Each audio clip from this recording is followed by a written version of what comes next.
What I really need is to hook up my Stream Deck. Why did I unplug that is a big question.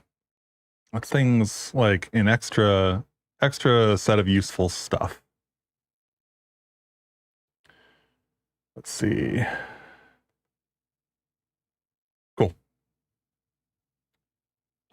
We have the 2D visibility example.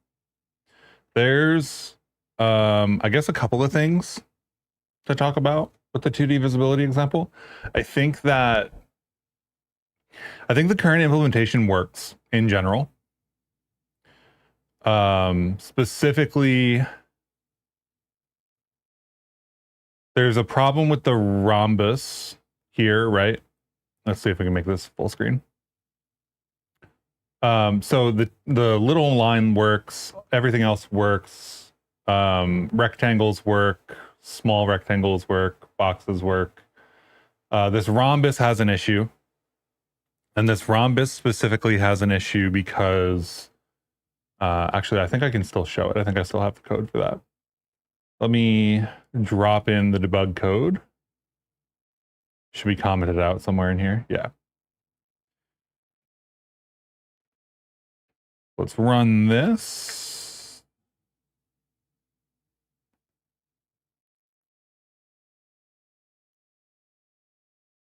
So here's the debug code. It has all the rays and stuff too, but what I want you to pay attention to is the red lines. The red lines represent... Actually, I fixed that, didn't I? Hang on. That's not the right visualization.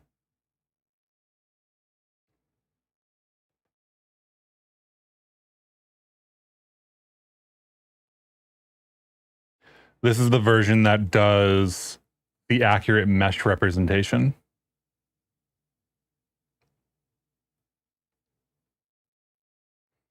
So we've kind of got a couple choices. TLDR, if you look at the way that this rhombus is interacting with the raycasts, you can see there's a vertical line here. There isn't one in the wireframe. There isn't one in the current debug view, which matches roughly the wireframe. But when we do our vertex grabbing of all the mesh 2Ds, and we take those and we put those into, you know, our algorithm for determining walls and things. What ends up happening is that all of the regular shapes, so things like this rectangle, end up having vertices in the right order by default. So we effectively get automatically like a convex hull out of just using the vertices in the order that they're used for the rectangle or whatever. For the rhombus, that's not entirely true because the vertex order is actually bottom, right, left, top. So if you look at the way the rays are casting here, you can see that they are hitting on a horizontal line here and a vertical line here. That's because our current algorithm for grabbing the vertices from each of the meshes actually just grabs the vertices without caring about the indices. So when you build a mesh, for anybody who is unaware, you end up with a set of positions, of vertex positions, and a set of indices pointing at those vertex positions. So you can think of it as like, if you have a list of 4 vertices, right, you can build 2 triangles out of those vertices. So if I bring up the wireframe here, you can see we've got a bottom left vertice, a bottom right vertice, and a top right vertice on this rectangle. And that makes this triangle, this bottom right triangle. Same thing for like top right, top left, bottom left, right?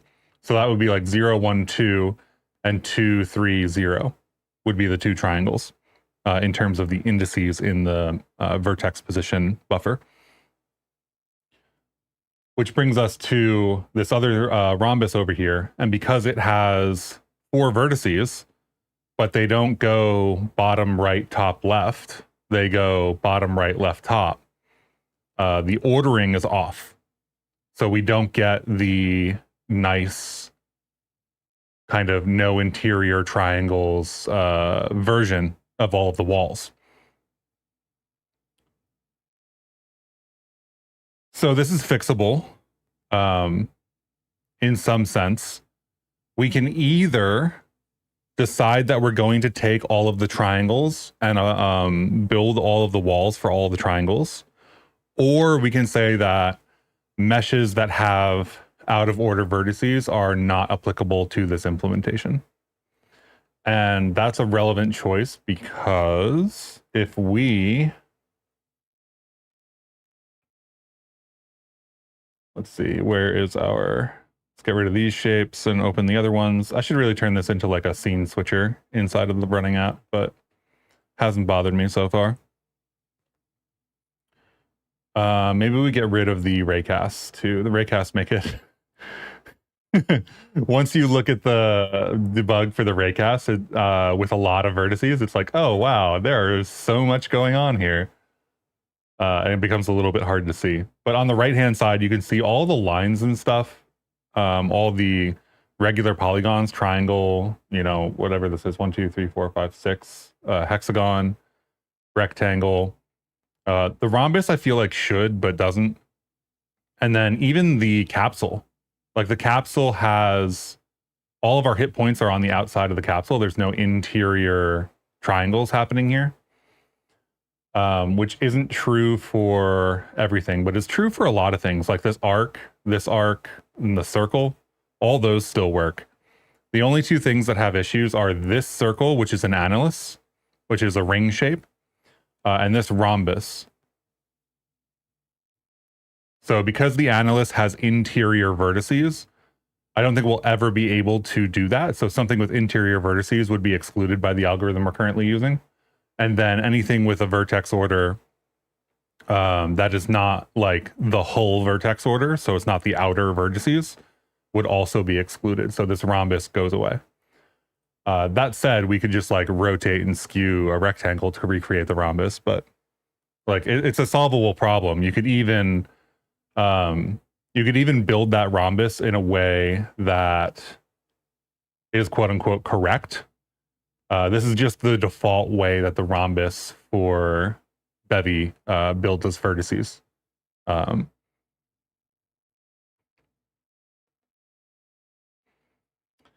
So if we take out, let's take out some of the debug stuff here because the gizmos are kind of extremely noisy, extremely useful for debugging, but also extremely noisy. So we're debugging all the ray hits right now. I'm just going to comment that out.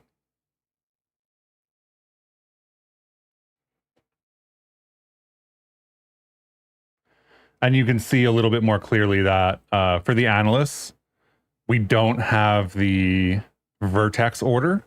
So we get some interior walls here. And for the rhombus, it doesn't have the vertex order. So we also get some interior walls. But for everything else, it actually works perfectly fine. Like it's all good. So our choices are roughly like, if we were going to do like a real production implementation of this, maybe we would calculate the convex holes for all these shapes. I don't feel like we necessarily need to do that. I feel like excluding a rhombus, did that notification just show up on stream? That's really funny. I feel like excluding an annulus and excluding the rhombus is not a big deal for this implementation. We can note the issues with it, right? We can note that there is a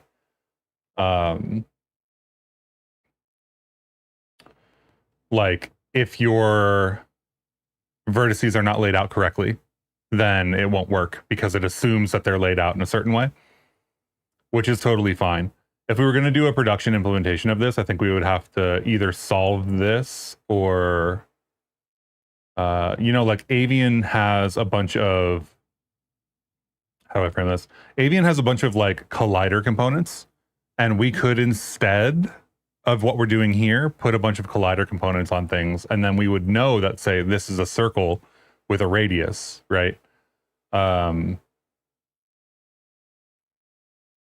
et cetera, et cetera.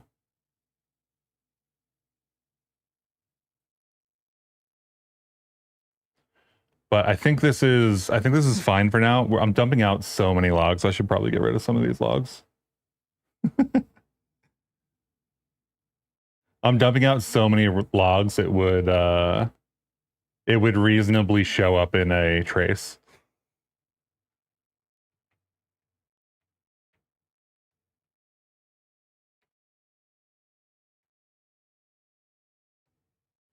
So aside from the annulus and the rhombus, I think we have basically all shapes covered for this.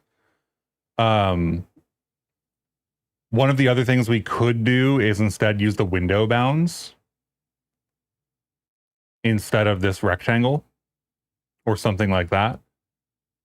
I think that's not super important. I think displaying this in its own rectangle is kind of fine pedagogically.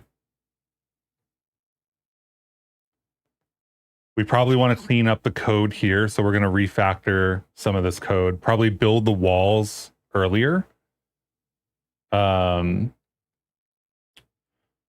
I left a couple notes in the README about like assumptions that this is making right now. So I think right now, let's use simpler shapes for a second. And let's rotate them all. Where's the transform? Transform from this dot with rotation, I don't know, like pi, frac pi 2 or something.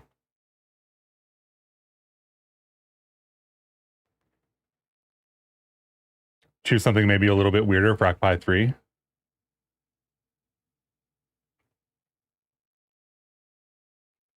Does this need to be a quad? What is the with rotation? Quad from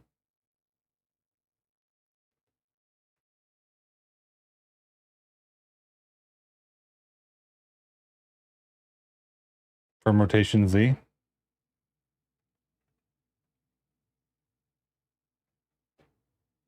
So we can see that rotations are not currently taken into account, right?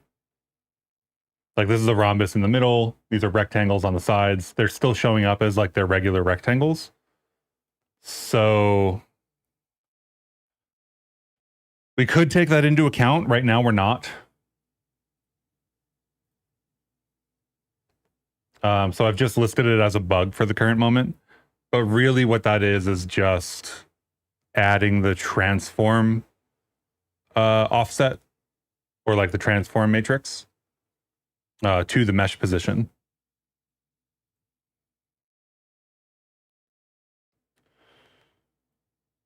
So we have the mesh here, right? So we have the global transform that comes in because we're querying global transform and mesh 2D. We could also query transform. The other question I have is, does global transform actually give us the rotation? It does give us the rotation. So that's interesting. So we could just apply the rotation directly. Of course, depending on how we apply the rotation, that will include or exclude different rotations. I'm not too concerned about the rotation stuff right now because we could always just fix that and it'll filter through the entire application. But one of the things that I wanted to try to do as well is maybe build a level out of this in Blender and pull in some 2D shapes. So I don't know if the answer to doing this in Blender would be that the vertices are in the right order. So that's an open question as well. Hey, Cappuccino. Also, hey, TRPG. So like in terms of to do like maybe fixed rotations, maybe pull meshes from Blender. We'll have to check vertex definitions here. I don't know what the vertex definitions are going to be like exported from Blender. Daily dose of Bevy. So I should just call the stream. Call it Bevicino.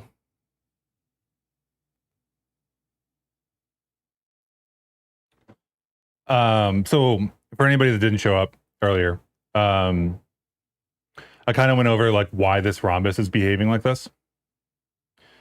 And the TLDR is the way rectangles or regular polygons or even circles in Bevy by default lay out their vertices for the vertex and index buffers. In the vertex buffer, it's always like what is effectively already a convex hull, which is cool. For the rhombus, it's actually bottom, right, left, top, which means that we end up with this like wall from bottom to right, wall from right to left, wall from left to top, wall from top to bottom. So we end up with like a vertical and a horizontal line inside of this rhombus. We could fix that, I think. Really, the only issue is that the bottom left and the top right walls for the rhombus are empty. So the raycasts pass through those areas, even though they should hit. We could fix that by constructing all walls in index order.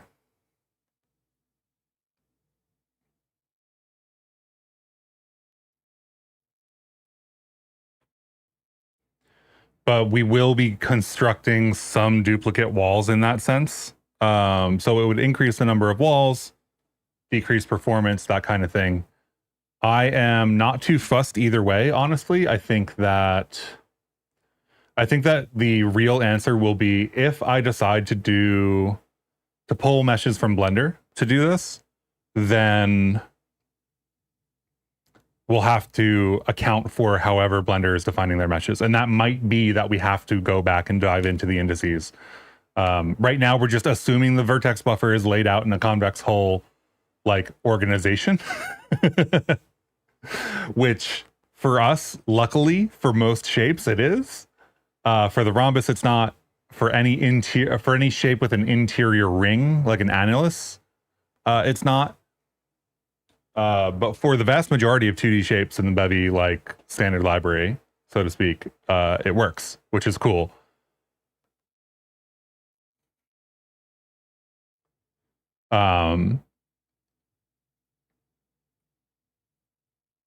So we have what is now like an implementation of this mesh. I think let's get rid of the rhombus in this particular demo. And let's do,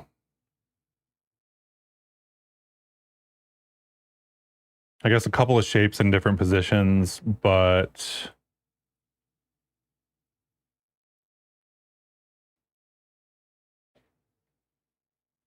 yeah, let's just do a couple of these things like this. I think this is fine. So right now what we're doing for this visibility mesh is really just it's a mesh, like literally a mesh. There are no colliders. You can go inside of this rhombus if you really wanted to, inside of this like square, which blocks out the visibility of everything because you get blocked by the shape that you're in. But this is just a mesh with a color. Where's our yellow? Yeah, yellow 400. So if we brought this up to like regular yellow, it would just be full, like just full yellow. I think it would be cool to kind of invert this. Oh, the rhombus is still there. Let's get rid of the rhombus. Replace it with the capsule. I think the capsule is good. So what I kind of want to do is make it like pretty easy. Let's set the Z index here too on the Where's our visibility mesh? Vis mesh.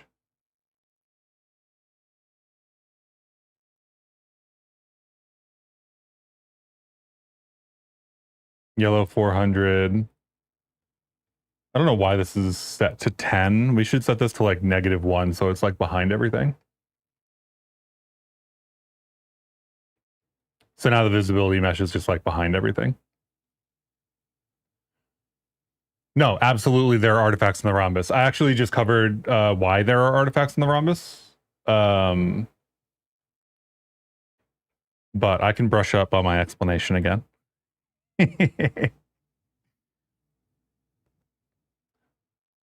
Actually, I'm curious, who is familiar with like how meshes are stored?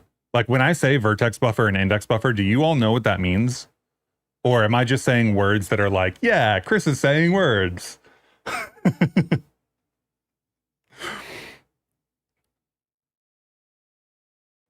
So there are artifacts in the rhombus. If I hit space, you can see maybe you can see the wireframe. That might be a little bit low on stream resolution. But the reason the rhombus has an issue is because the assumption that we're making in general is that every mesh 2D, so every one of these shapes, has a vertex buffer and an index buffer. And the only source of information we're currently using is a vertex buffer.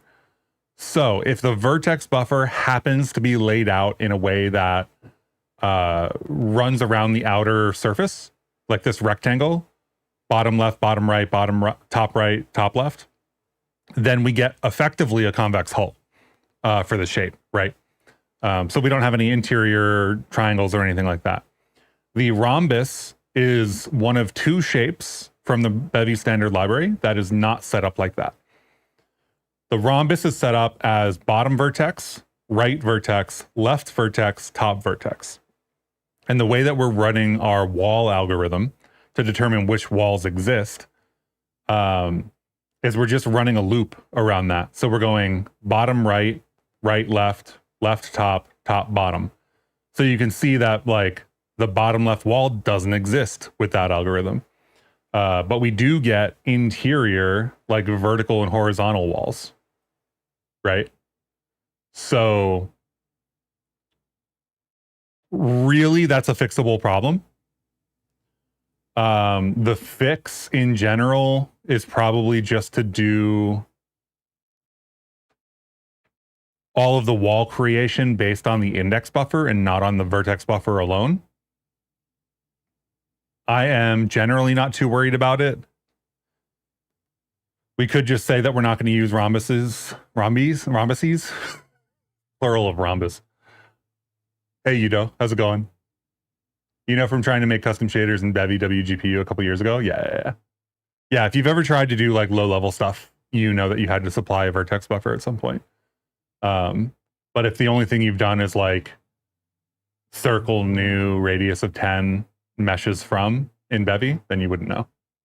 So the issue is you're just blindly reading the vertices without looking at the indices buffer, like hoping the vertices are in triangle order.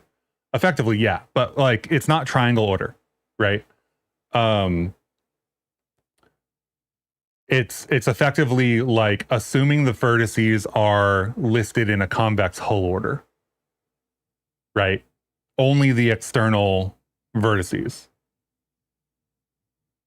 right? Because if it wasn't, if it was triangle order per se, then we would constantly get this root or these internal lines, right?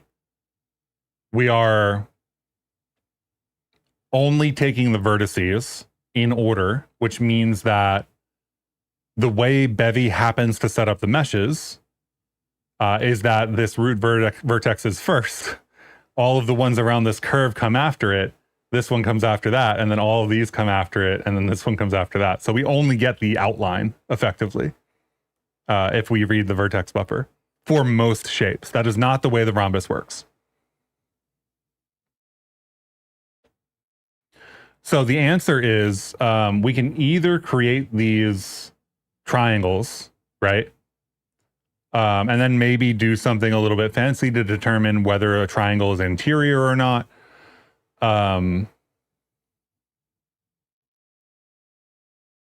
The problem with that is then it makes shapes that have curved edges. They like 1, 2, 3, 4, 5, 6, 7, 8, 9, 10, 11, 12, 13, 14, 15, 16. It's like 16 extra edges here. So like for this capsule, that would be 33 extra walls. It wouldn't matter as much for rectangles. But for any curved surfaces, that's an explosion of walls. So I think the real answer might be something along the lines of do something like Avian does, and instead of just having like an obstacle component, have a this is a rect, or this is a capsule, or this is a whatever. And then we can like take what we know because of that and then operate on it. But that's a little bit too much for the demo, right? So I don't want to do that per se. So I think just not using the rhombus is the most straightforward solution. I mean, we could go with the build every wall approach. It just means that there's a trade-off, which is everything. Right? You're good making a few games for Game Jam? Nice. Is this primitive shape or you create it? These are the Bevy built-in primitives. So they get converted to meshes through, what's the trait called? It's not Mesh Builder, is it? Mesh Builder for Sphere Rhombus Mesh Builder. Here's the mesh builder for the rhombus. And then meshable, I think, is the mesh builder. Here we go. So this is the rhombus mesh builder, right? If we create a rhombus with those structs and then we turn that into a mesh, this is the function that gets called. So you can see how it's half height on X, negative half height. So this is half diagonals X and half diagonals Y.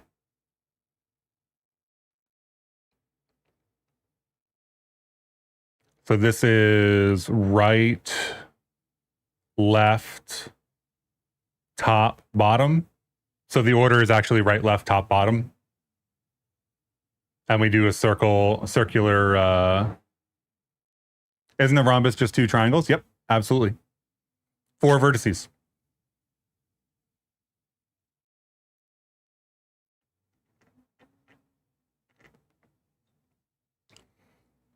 Yep.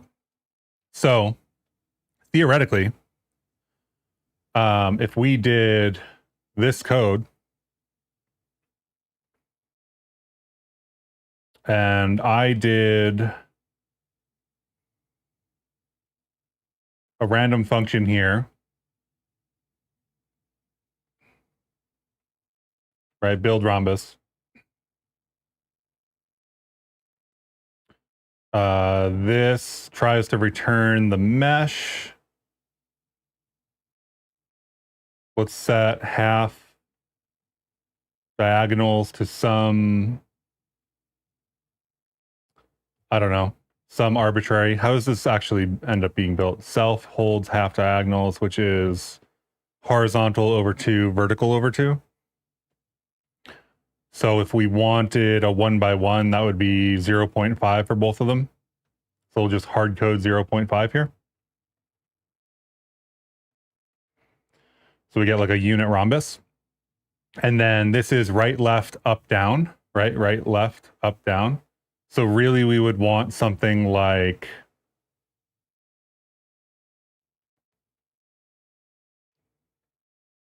let's just make a new copy of this. Right, left, up, down. We would want right, up, left, down, right? This would give us a hull. And then for the indices, we kind of have to change what happened here. So this is 102. So it's right, left. No, it's sorry, it's left, right, 0, 1, 2, top. Left, right, top. And now we have, what is left, right, top? Left, right, top. So it's 2, 0, 1.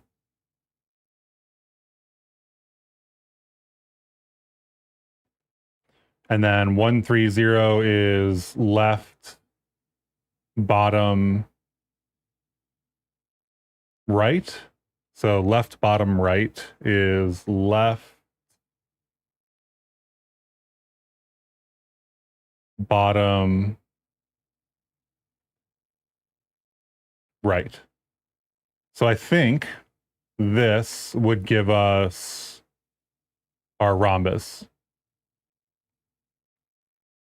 So let's do a comment out here and meshes.add build rhombus. I forget what I called this function. And this just returns a mesh.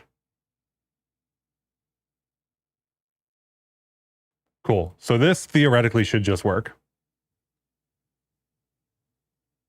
Assuming I built it correctly. It looks extremely small. 0.5, probably not the right size here. Let's do like 100. Actually, don't know what the defaults here are. This is usually in pixels.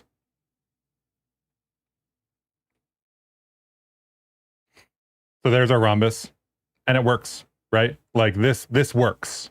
This is accurate. This is what we want out of a rhombus. And it's just this positions vec order. That's the issue. Isn't rhombus just two triangles? So why is it a primitive? You mean why does Bevy provide a rhombus? I don't know, because it's easier to use a rhombus than it is to like put two triangles together in the right spot.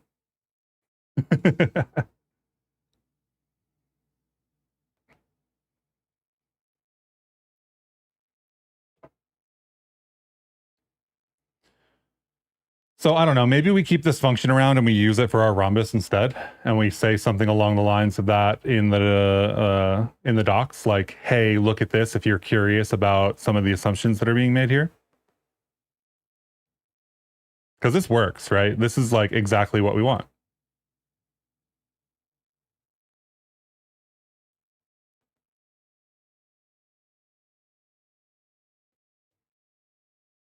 Why is the order like that in Bevy anyway? I don't know. Somebody, like, I guess it shouldn't matter, like, overall. Let's go check. This is what I would do if I was going to answer that question for myself. Like, why is it like this? Here's a couple of things. Annular sector, rhombus sampling, ray casting for primitive shapes. That's cool. Ray casting for primitive shapes. We should take a look at that.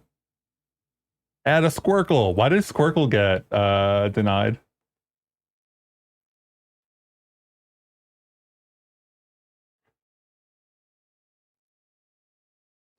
Squircle, a commonly used shape. You've never used it. Maybe it should be third party.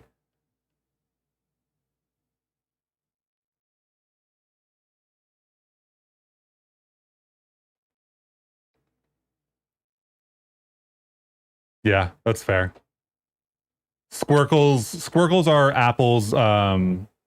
Apple's version of rounding borders.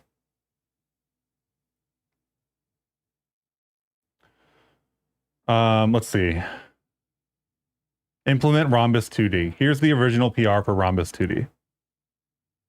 You've never heard of Squircle before? Squircle is something that's really popular in like design circles. Specifically because Apple decided to use it for a bunch of their stuff. And it has to do basically with like, if you do a border radius, it's not quite smooth along that whole radius. So how do you actually make that corner smooth? And the answer ends up being Squircle.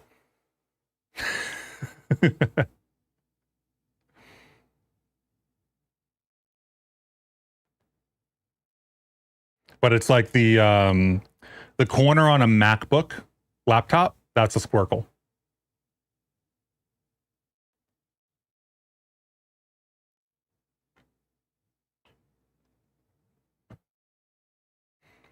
It's a portmanteau of square and circle, if that wasn't obvious to people. Okay, so 2D, primitive, rhombus, diamond shape, simplify, yada yada. Can you say more about this?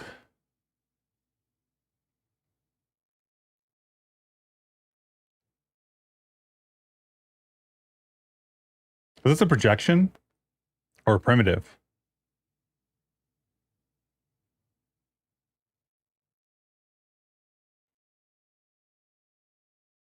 It looks like it is like that because somebody wrote the implementation like that, and there was nobody that cared about the vertex order. So I guess, like, theoretically, we could make this change. We make games, not web. Well, I mean, like, a MacBook laptop is hardware, right? So not just web. You'd think all primitives should be consistent so these kind of problems are minimized. We could make a PR for this. I don't know if it would be accepted. It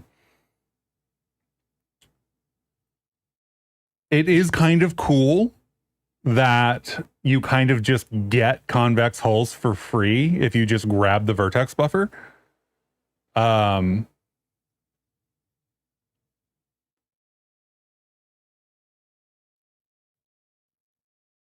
How could it not be? I don't know. I don't know what that's in reference to. A PR would be nice, you think?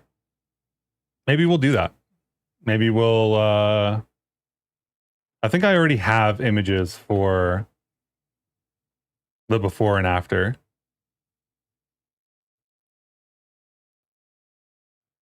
But I can definitely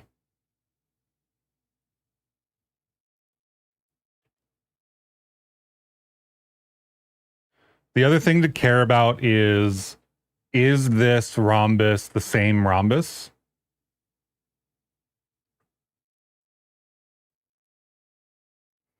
Right, these are just over 2. Rhombus mesh builders, half diagonals, 0.5, half diagonals.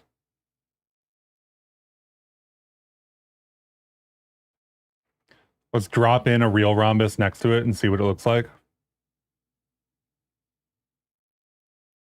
If we're going to make a PR, just make sure that we're being a little bit more, oh, right, because I made this 75 and 100. Okay, so this would be, if I'm going to do this, we should make this, let's see, size, vec2, right? If this was going to be 75 and 100, then this would be size.x over 2 and size.y over 2. And then this build rhombus, build rhombus would take this vec2. We're not going to PR this function, just to be clear. I'm just aligning the sizes so that if I make a PR and I take some screenshots, it's not like, oh, did you change the way a rhombus renders? Oh, how could it not be accepted? I don't know. I don't honestly know if this is a thing that matters. Right? Like, I don't know if I don't know if this is a thing that I will make a PR for and the math people will go, well, you should be using the indices anyway. It would be considered well, I don't know if it would be considered a breaking change. I could make an argument for anything being a breaking change, if I'm being perfectly honest. I do think that we have a pretty good, like, hey, everything works like this except for that argument here. But I don't know if it's like I would also accept maintainers coming back and going, well, you should be using the index buffer.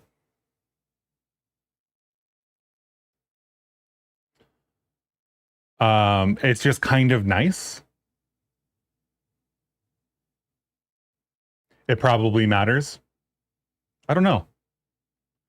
If you have the same vertex order, you could see by looking at the rotation to see which side you're looking at least saw some code showcasing that. If you have the same vertex order, you can see by looking at the rotation to see which side you're looking at. Interesting. Assuming you know the shape, you mean? Or just like any arbitrary wall for any arbitrary polygon?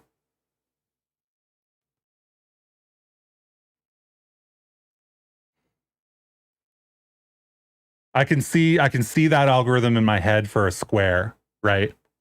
Because like a 45-degree rotation would be at the corner, and anything past that would be at a different side. I can't think of a generalized. I guess that it does generalize for any regular polygon. Does it work for anything else? I don't know. Not super important. I'll make the PR. Everybody in chat wants me to make the PR, so I will make the PR because I think it's reasonable. I just don't know if it is, like, if I make the PR, the justification for this is loosely, I don't want to look at the index buffer.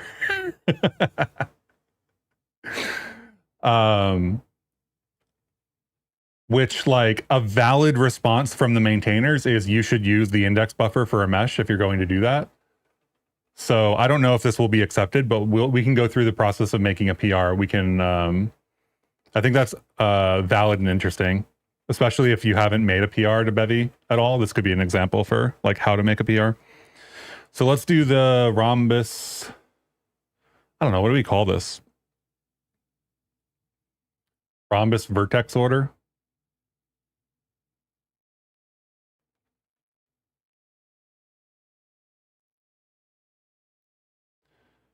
Will it be hard for people to validate what we have here? Let's look at the shapes for 2D. Like 2D shapes has a rhombus in it somewhere, right? Or maybe it doesn't. Maybe 2D shapes doesn't have a rhombus. No, it does. I misspelled rhombus. I should turn the caps lock off. I have caps lock on when I'm doing find replaces. Or not caps lock, sorry. I have the regex and such options for my VS Code find to be case sensitive is what I have. So if I search for rhombus all lowercase, it doesn't find rhombus for when I'm doing replacements.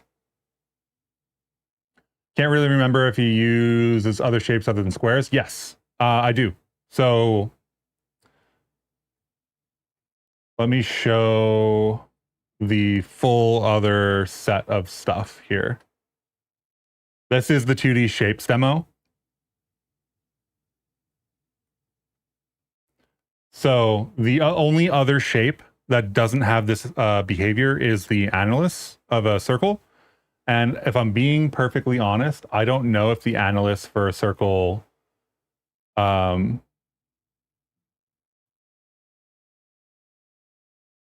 don't know if that makes sense. I don't know if making this PR makes sense. I would have to look at the annulus code. And I know there's a generalized annulus now. There's a generalized ring, so any of these can have holes cut in the middle of them.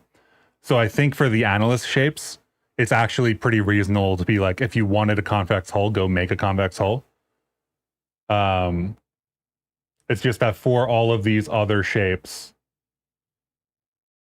the way they're built is like this. So for a simple shape,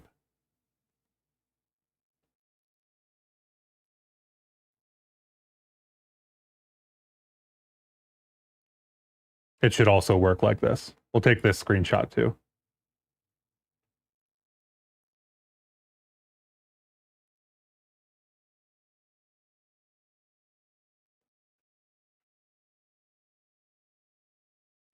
So really the question in here is like the wireframe isn't going to change, right? Only the vertex order for the rhombus is going to change. Validating this is going to be a little bit weird. Validating that it works, I think, is fine. And it's visually validatable that these are in an order that circles around a rhombus.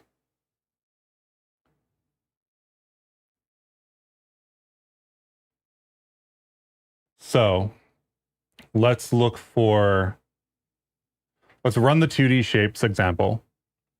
I don't think cargo run example. I think it's 2D shapes. Is it shapes 2D? Oh, it's cargo run example shapes. 2D shapes. 2D shapes. And in the meantime, we'll go look for where is this going to be? We are in Bevy Mesh Primitives Dim 2. That's dimension 2. Bevy Mesh Primitives Dim 2. We're in it. Rhombus Mesh Builder.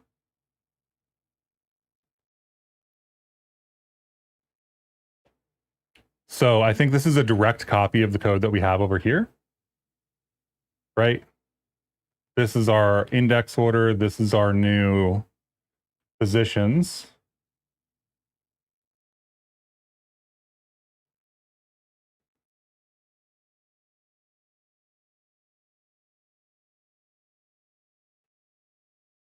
Indices should already be in scope here because we're like in the middle of all the mesh builder stuff. And this is the change. Like this is the entire change. So I'm just going to run the example to make sure that we actually have the shape and that it still renders. You know, forbid that I like actually made a syntax error or something.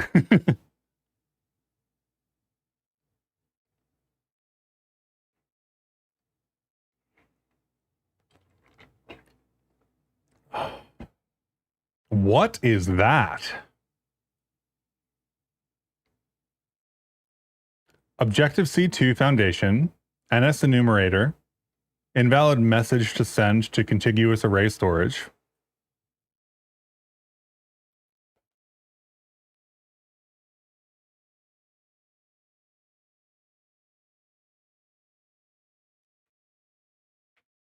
We're going to start with a cargo clean. I did update my operating system. I updated my operating system to Mac OS, I guess 26, where I was previously on Mac OS 14. I wasn't paying attention. I guess they did like a 10 version jump, but there may be a piece of configuration or maybe a different bug. My guess is that this is just like an old state thing. I don't think I removed all of my target folders for this directory.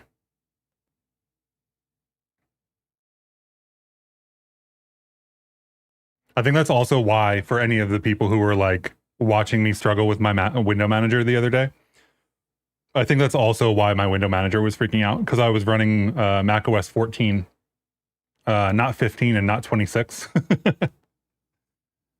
So upgrading seems to have fixed all of that.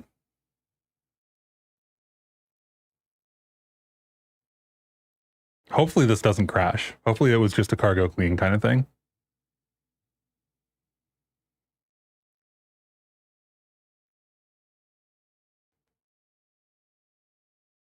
Nope, it is absolutely crashing.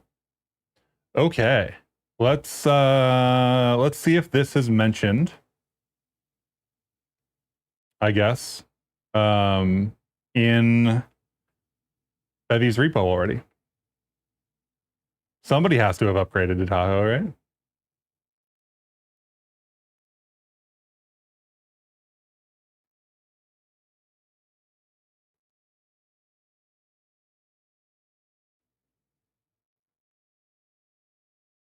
Yada, yada, yada. Objective-C2.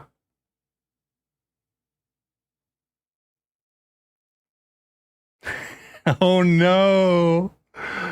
Oh, no. I find myself in my own...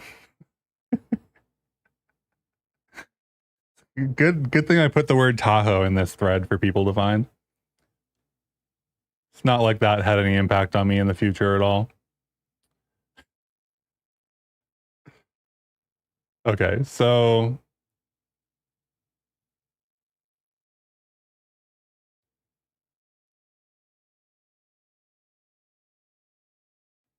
run with release. Interesting. Let's see if this, I think this got patched and put out. So I think this might just be a cargo update.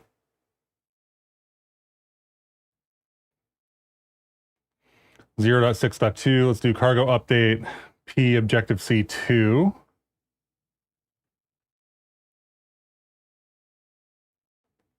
Does Bevy, I don't think Bevy has a lock file, right? I think the lock file is mine.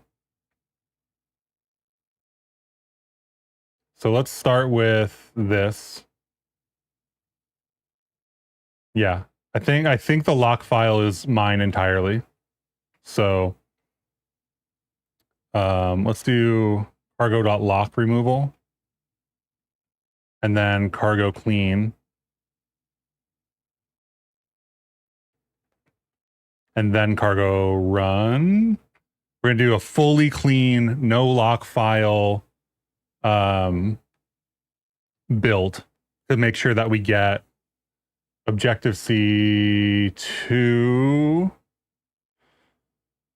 IO kit 3.1.4.1, objective C 5.2. I think that's not the one with the fix, right? Oh, that's old though.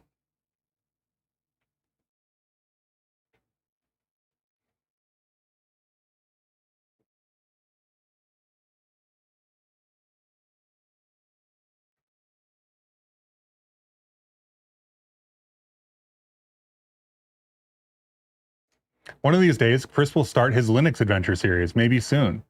You mean like switch over to Linux? I mean, I could run Linux in many ways. It probably would do me good to have a Linux install, personally.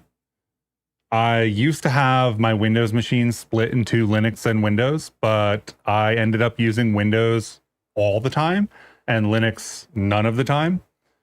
So I think for me, if I was going to run Linux, I would need a dedicated computer with Linux on it. And then it's easy for me, right? Then it's like, if I'm going to stream or anything, it's just like an HDMI switcher, right? I already have a KVM, so like I would just KVM between the three machines or whatever. I have network stuff like a network attached storage and whatever. I also have Tailscale, so I can send files amongst the computers and stuff. But yeah, I use Mac OS because of the graphical applications for the most part. Not because I have any particular love for Mac OS, the operating system.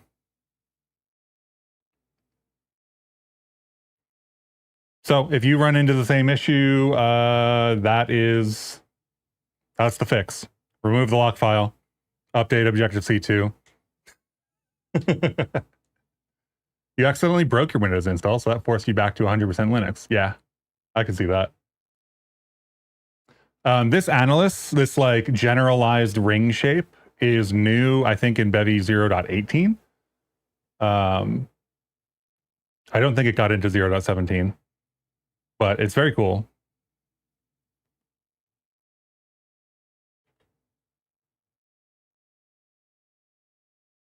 So our little like ray tracing thingy wouldn't work for anything with an analyst in it, which means including the actual analyst, that is the specific analyst and not the generalized version. But all of these other shapes work this way. So we should be able to make this PR.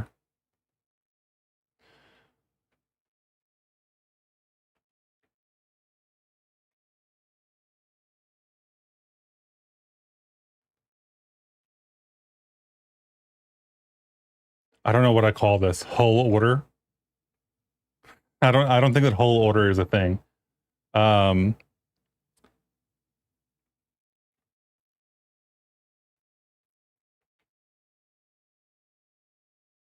anybody else use that?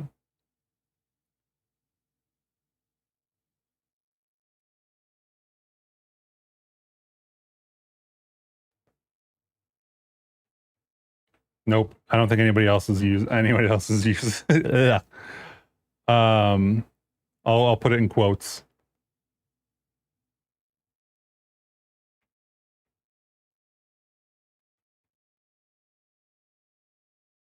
Rhombus vertex order.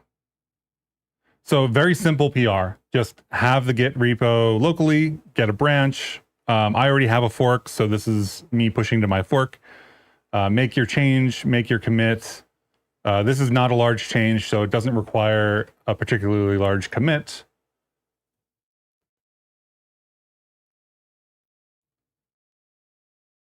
There is no issue associated with this, so we're not going to do anything like that. Most mesh 2D primitives order their vertices in what I'll call hull order, which is to say in an outline, in a sequential outline of the shape. A rectangle. What is the actual rectangle? So I don't like make up a random rectangle mesh builder.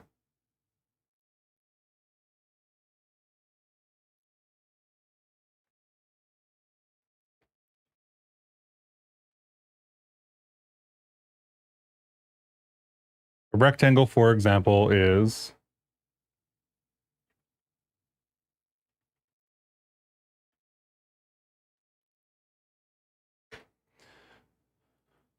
what is this?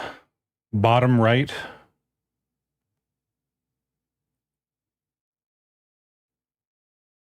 YouTube chat wanted it. They made me do it.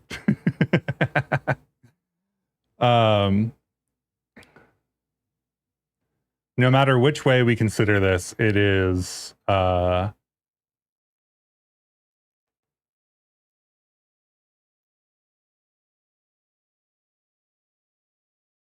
right, up. So we'll consider that like top right, top left, bottom right. I don't.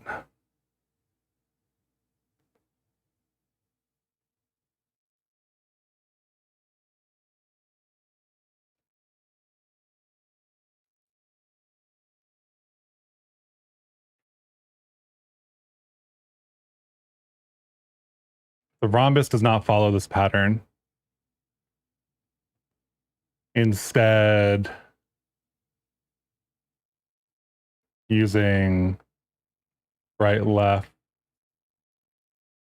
top, bottom order.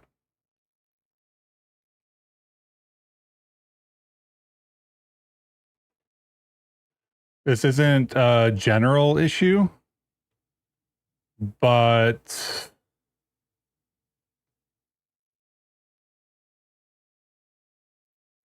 there's definitely a pattern to the way the shapes are laid out, and rhombus doesn't follow it. This results in showcase. Let's put the showcase in here, I guess. These are going to be some kind of image, right? We have a bunch of screenshots that we just took.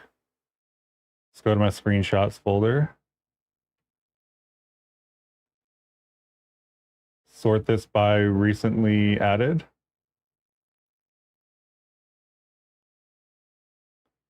So it's these, right?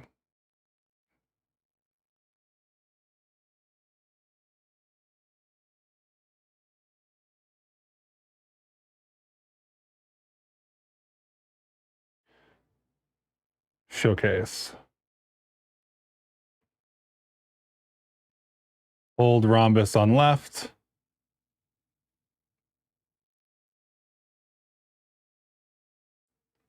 New rhombus on right.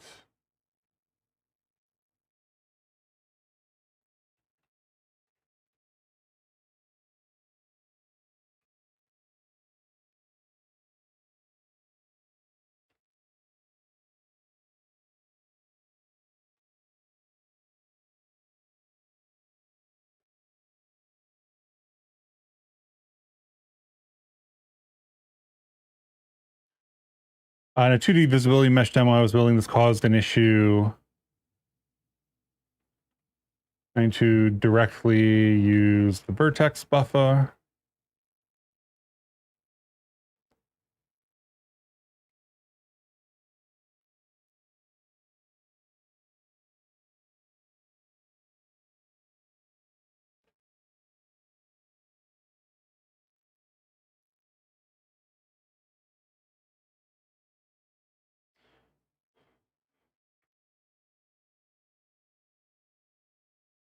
I guess, yeah, reorder the indices and vertices, resulting in the same output, but enabling the vertex buffer to be used to define a hull directly without the index buffer.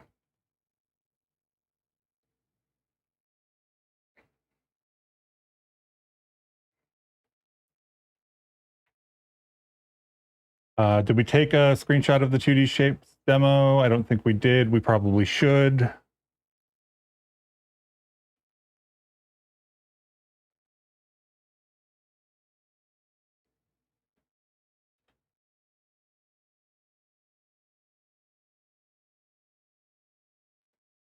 Make it a little bit higher resolution because we will be trying to show the wireframe there.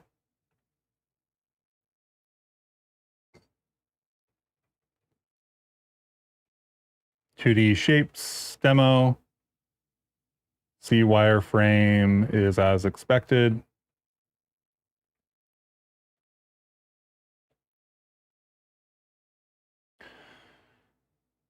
Do I need...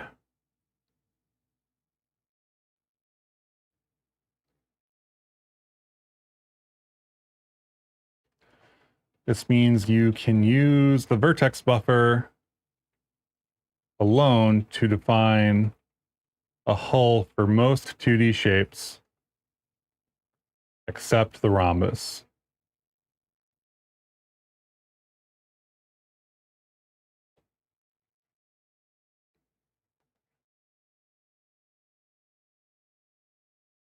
Okay, so objective. Most mesh 2D primitives order their vertices in what I'll call hull order, which is to say in a sequential outline of the shape. A rectangle, for example, is this.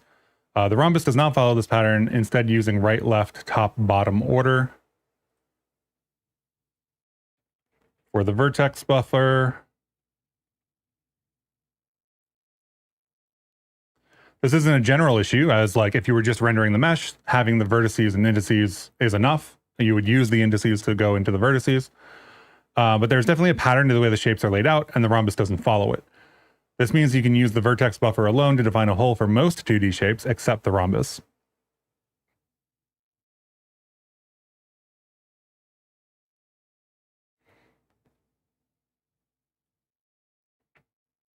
Also not valid for analysts. Analysts? How do I spell this?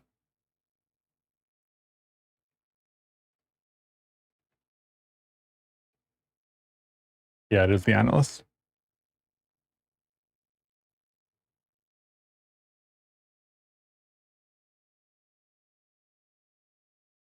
Right. What did we call the generalized analyst? Ring? Ring. Ring is what I should say here.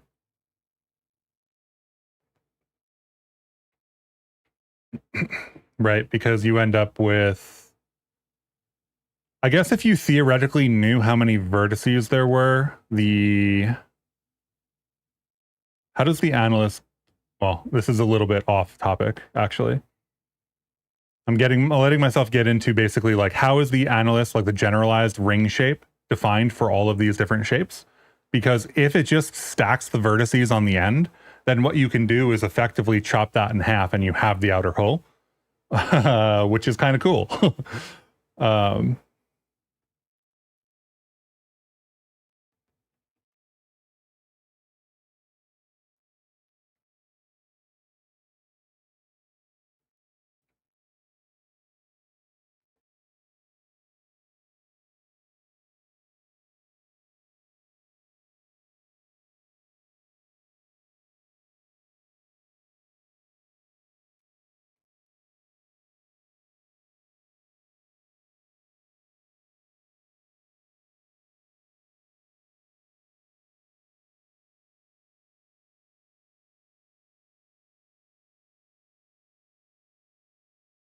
for rhombus, resulting in the same output, but enabling the vertex buffer to be used to define a hole directly without the index buffer.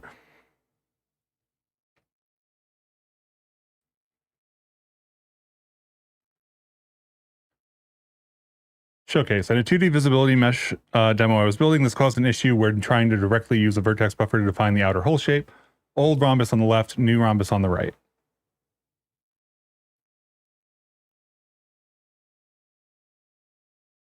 Cool, I think we're good. So we're going to create this pull request. I have tagging issue or labeling capabilities, so we'll do needs review.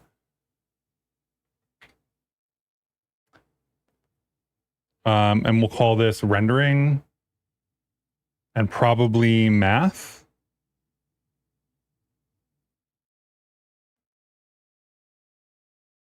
Because this touches math related stuff, but it's also kind of rendering related stuff. So like anybody who is in either of those two camps or wants to look at that kind of thing can definitely do that. So this is our, this is our PR. I don't know if this will get merged. This is like, it would be totally valid for a maintainer to come back and say, use the index buffer or run the calculation to make the convex hull yourself.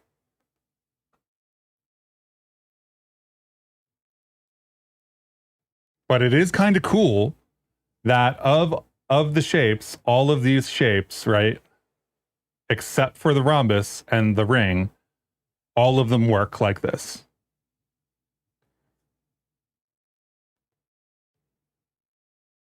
Gave it a thumbs up. A thumbs up. That's funny. So I think we'll just leave the rhombus out of it for now. We definitely like, well, we'll use our rhombus is what we'll do, I think. If we're going to use a rhombus, we'll use our rhombus. It may still turn out that our implementation requires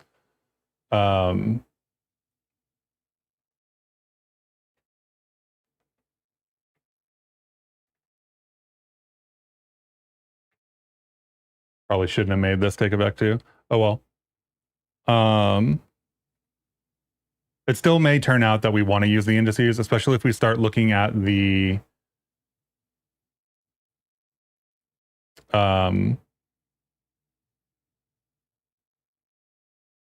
Blender vert meshes that come in. But this just works now. Like we don't have any more work to do. We can get rid of this ring, this analyst, because the ring or the analyst like just isn't going to work for us. But everything else works. And like this isn't meant to be perfect necessarily, but that's an interesting result. That's what, a segment polyline 2D? So the polyline 2D, I wonder if that's got to be not a triangle list, right? Where is our mesh? Here's our mesh.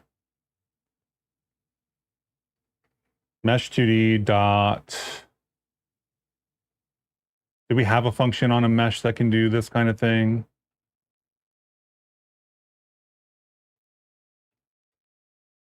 I guess we need mesh, not mesh 2D. Can this give us...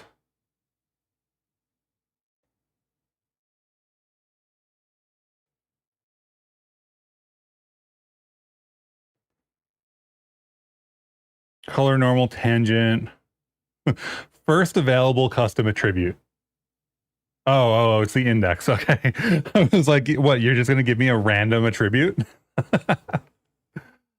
Okay, attributes, mute, compute normals, count vertices, generate tangents, get index buffer bytes, vertex buffer size.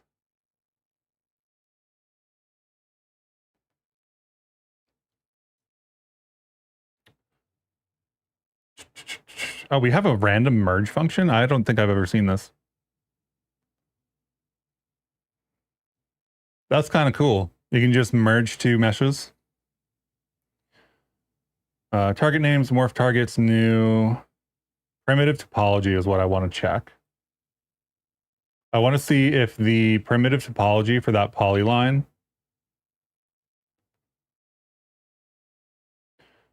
we already have mesh, right? So mesh dot primitive topology, and I want to debug this.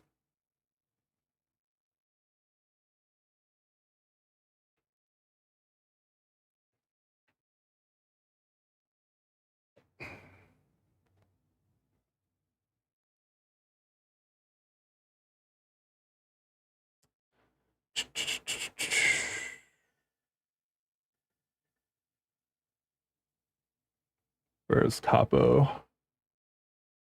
Triangle list, line list. There we go. Here's a couple of line lists.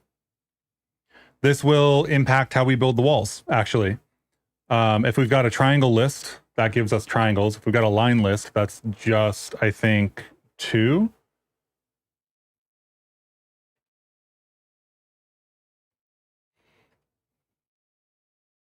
Right? If it's a line list, then the vertex data is a list of lines. Each pair of vertices composes a new line. So we don't want to circular... we don't want to circular tuple windows on this. We just want tuple windows. Right, so we're doing circular tuple windows here, all raised for vertex.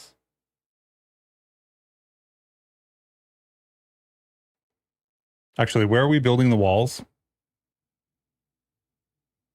Code is a little bit messy, so. Mesh vertices, iter circular tuple windows. So this is just the vertices, or this is the actual mesh? This is the vec of visibility data. If it's a vec of visibility data, that's for all positions. This is for every individual mesh. So I think I'll just leave it to do here.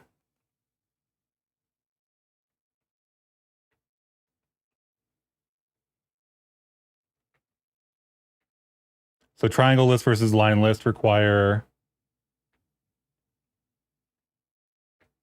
circular tuple windows versus tuple windows, right? So when I clean this code up, I'm going to probably bring the wall construction up into an earlier part of the program. And when I do that, I will fix this because I'll regain access to that mesh primitive topology. I could actually, you know what I could do in the meantime? Topology,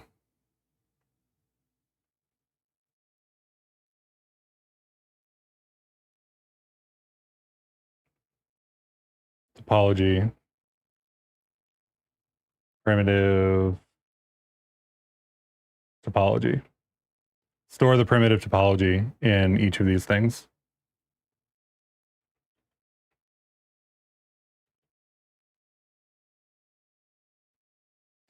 And that means we have access to it when we're going to build these walls for the raycast.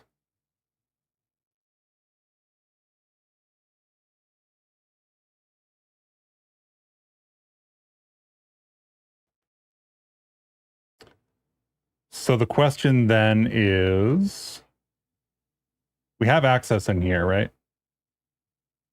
Where is the...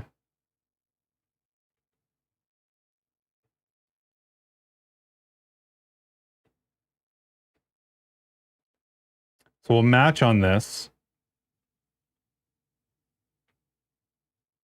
Point list probably should panic on point list. We'll just say these are the ones that we handle.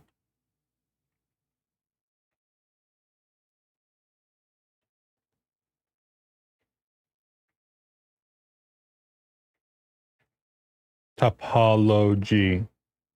How do you spell topology? Yeah, it is. You ever look at a word and just like, it doesn't look right?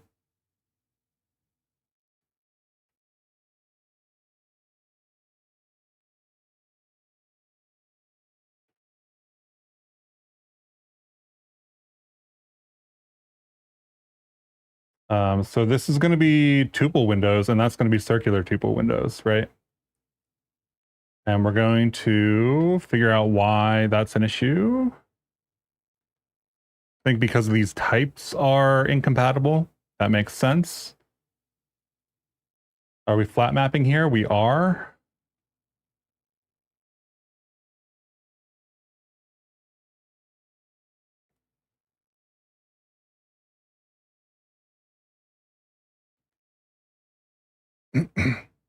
We're flat mapping.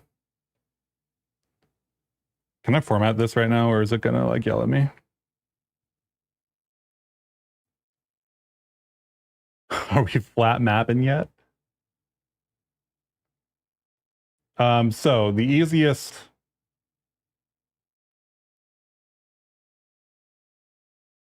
I'm gonna copy this, close the file, open lib.rs.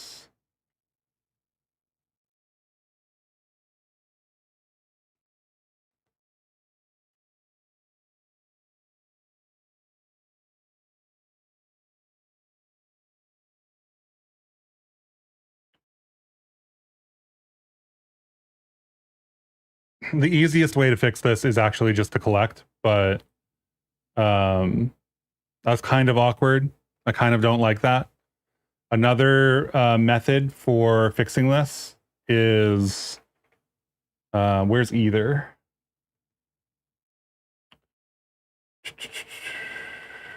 What version do we think either is on? 1.15?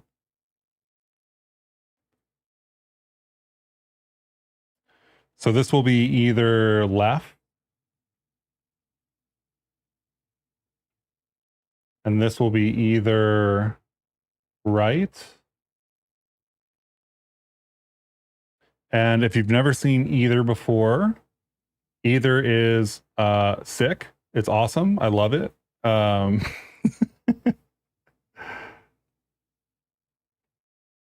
guess we just panic here. I don't know.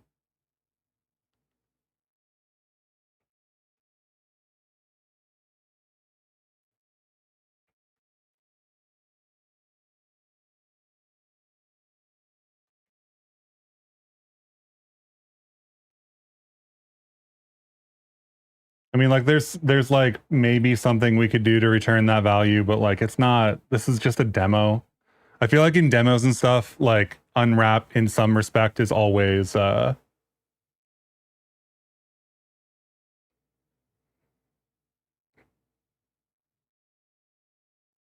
Okay, so that's just really interesting in general, right?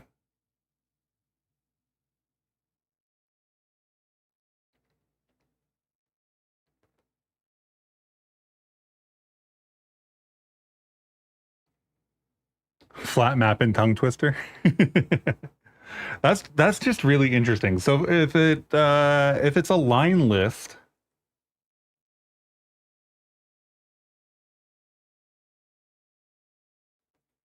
and we tuple windows, I'm assuming that these are in an order. That is like one line and then the other.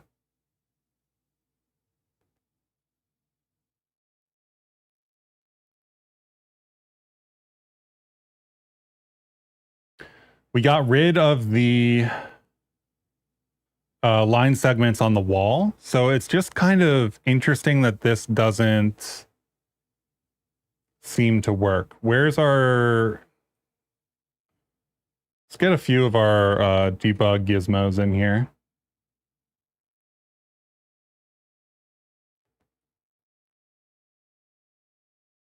Yeah, it just stops at the vertex. Why does it stop at the vertex? It only stops at the vertex for the line lists.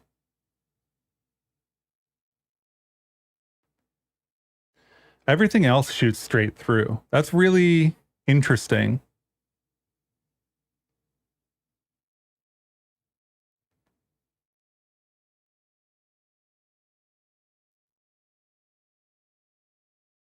We're not culling that, so I think it does just stop.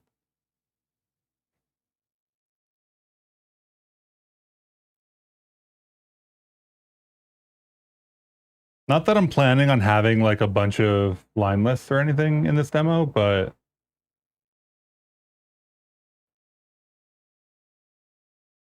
it's interesting that it just stopped. Divide by 0, not a number issue. For the raycast, let's dump that into its own little thing here. So here's our polyline, right? We'll have a segment 2D also in it. I keep telling myself that I should cook up a more interactive version of all of these scenes, but you know, I'm stubborn. Okay, so here is our result, right? This kind of reaches interior. It does seem to have a horizontal line there, which it probably shouldn't, right? So the question there, I think we go back to what's the ordering of this set of vertices?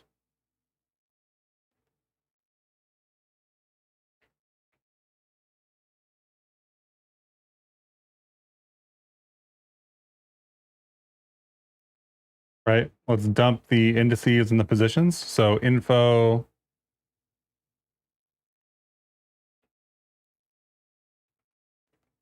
indices,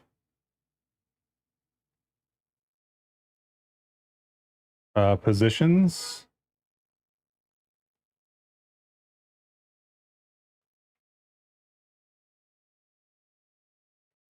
And we'll say this is the, I don't know, mesh debug or something.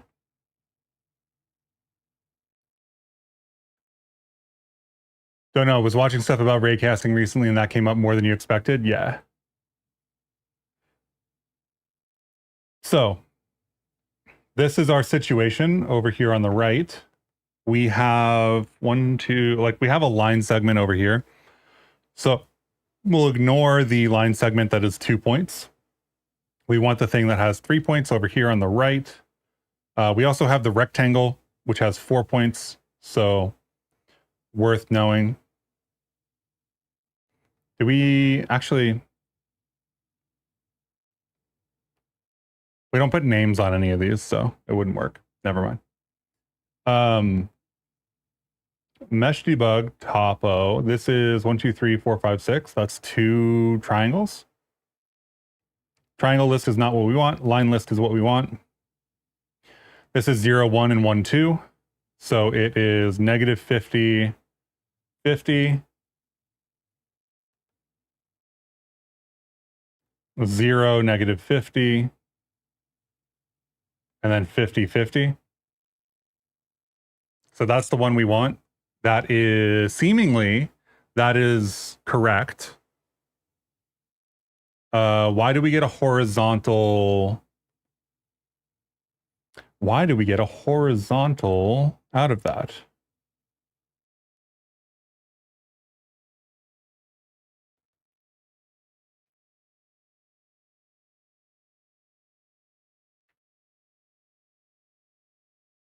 Move this down to so it has access to the variable and run this again. Index out of bounds. Length is 2, but the index is 2. Oh, right. Because of the primitive topology, this is going to end up being chunks 2.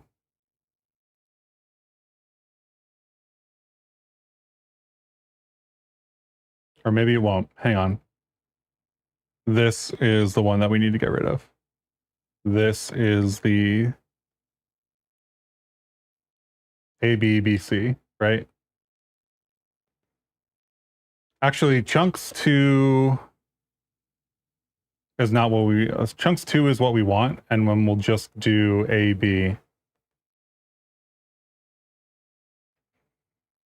for this.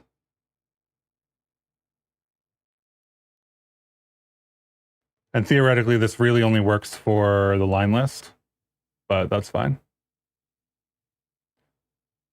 So if we look at our lines, we end up with these two lines. Interesting that it just stops.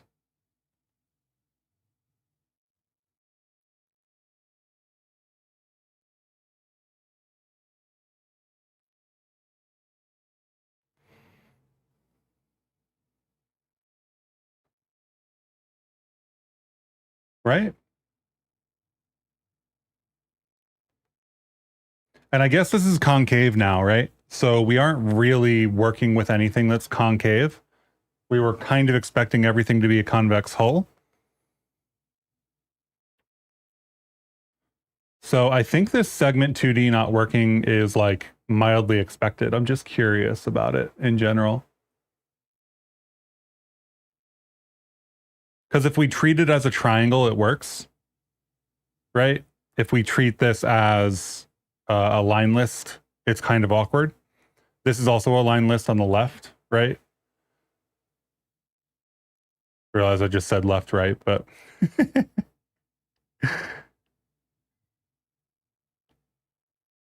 so I think it's worth calling out that this also doesn't necessarily work.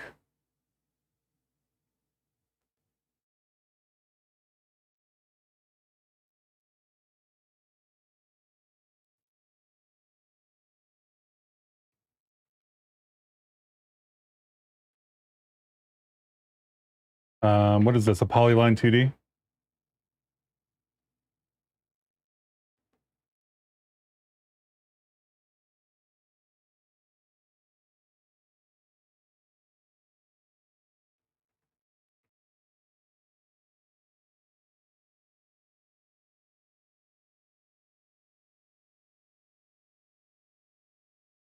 Cool, polyline 2D, we've got this.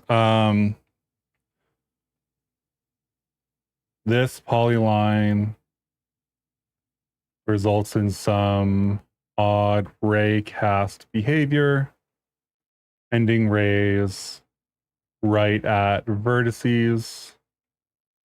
One of the other things that was really interesting is I was reading up on other people's attempts to replicate that blog post that we've been looking at, the Red Blob blog post.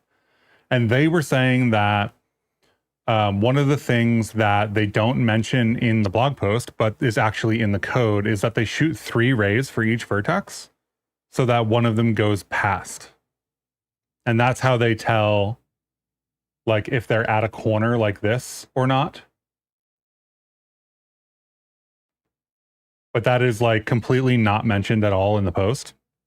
I'm really like, the more I read this post, the less I'm impressed by the post. Like, it looks like something that should be good educational material and then turns out to just have like a bunch of holes in it. It's like reading a paper. Papers are very much like that. There's a bunch of writing, and then there's just like stuff left out that you have to figure out if you're doing a real actual implementation of it. Okay, so I want to kind of ignore this for the moment. I think we'll leave the primitive topology code in there.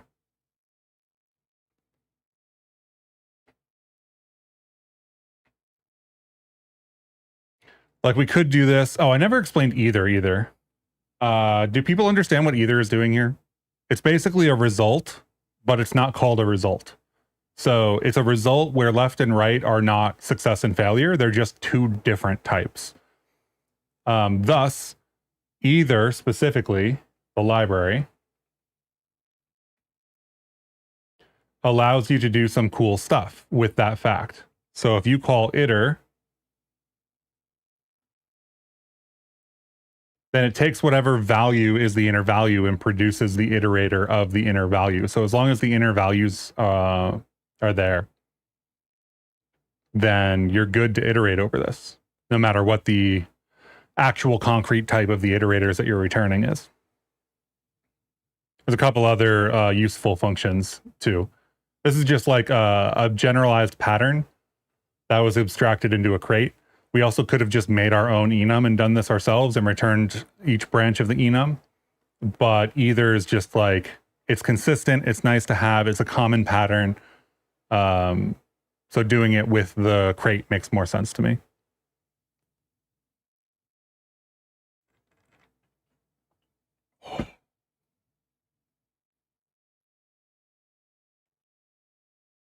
See?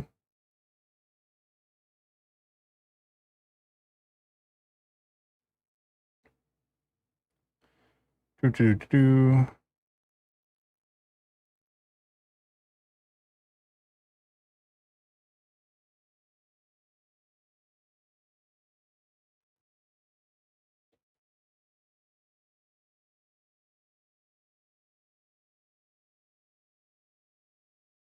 So one of the things that I want to do is there's this game that is called Ape Out.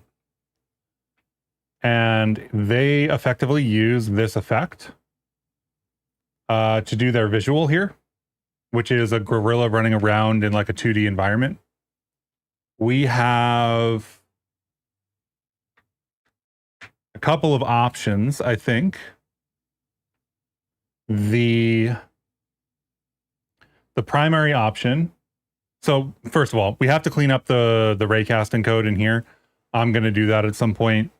I'll move everything into the places that it needs to be. This is just kind of like how it fell out of my brain and how I went through debugging it. But this is kind of messy code, and I'm going to clean this up at some point. That said, let's start off with, where's this visibility mesh? It's here, right? This is our visibility mesh. Let's spawn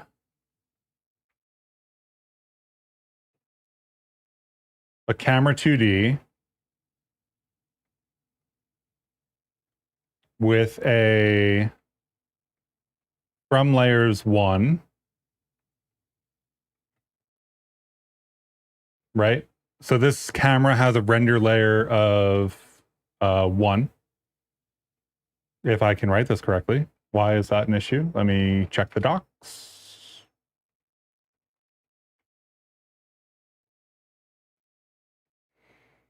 Render layers, from layers, slice of view size. I guess we can just say layer. That's really, we only have one.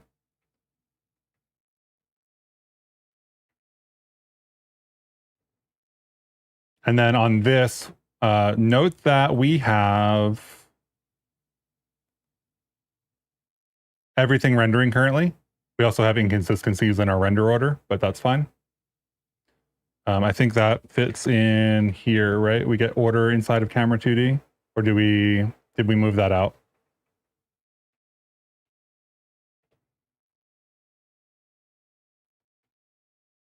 No, it's inside of camera.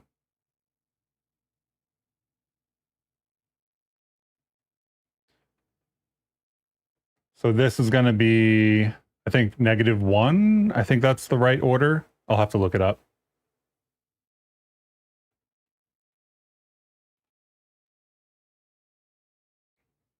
And then that means that this can be given render layers 1.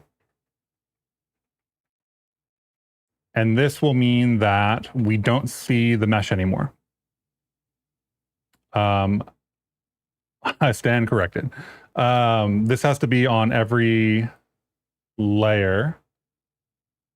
So this is actually going to go here on the child, because we want it on the visibility mesh, not on the player itself.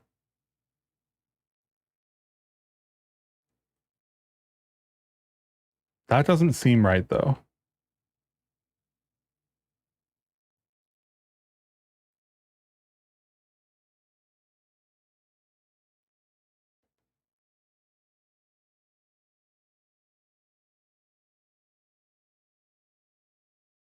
Oh, is everything on all layers? That would be really awkward.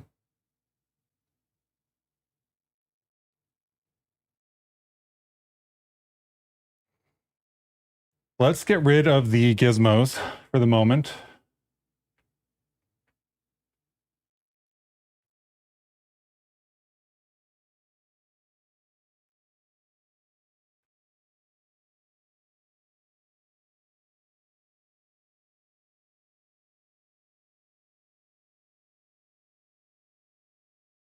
And is there a scaling on our camera? I think there is, right? Let's start without a scaling mode.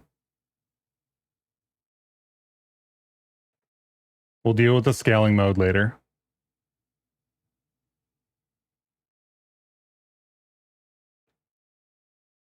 So this is the two cameras working together to render the full image.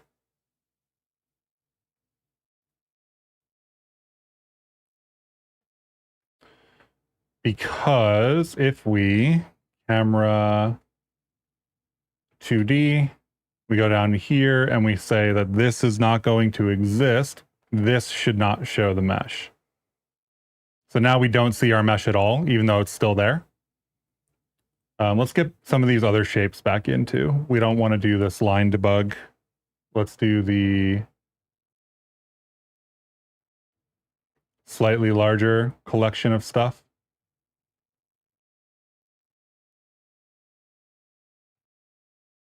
So this has the mesh being rendered, right?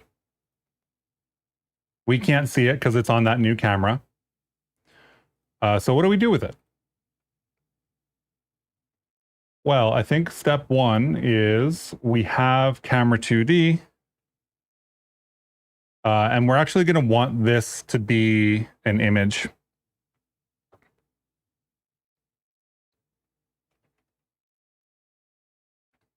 I forget offhand how to set this up. We need to create an image with an extent 3D basically, and then pass it to the camera.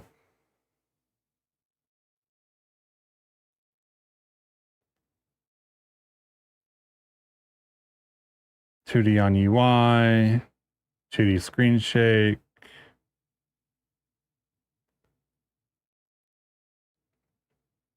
Where is the render? Which demo am I thinking of is really what's in my head. There's post-processing, right? Which is not really the demo that I'm thinking of. I don't think this even has multiple cameras in it. Here's our 3D camera.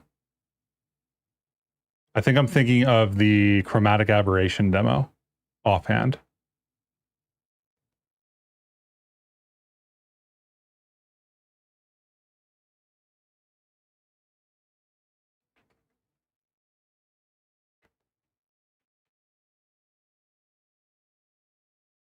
That's really the custom post-processing. Okay, anyway.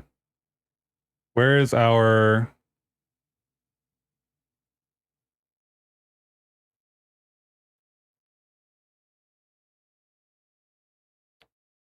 post-process maybe?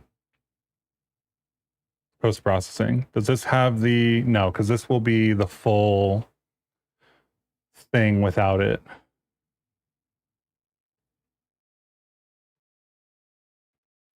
So this is also a single camera.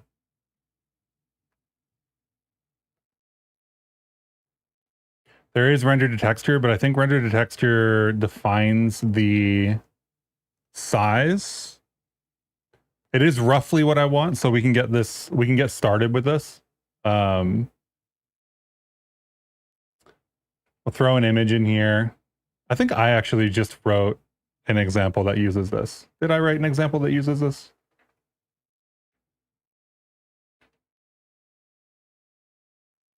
Examples.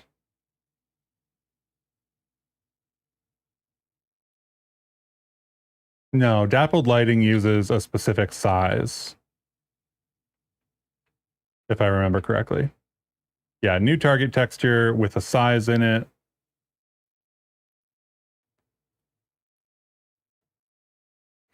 Where is the start menu, UI button shader, visibility mesh?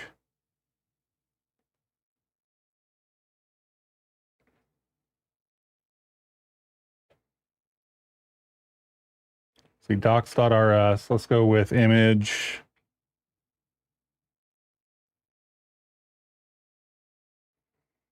See if we have a built-in here that we can use. New target texture with height.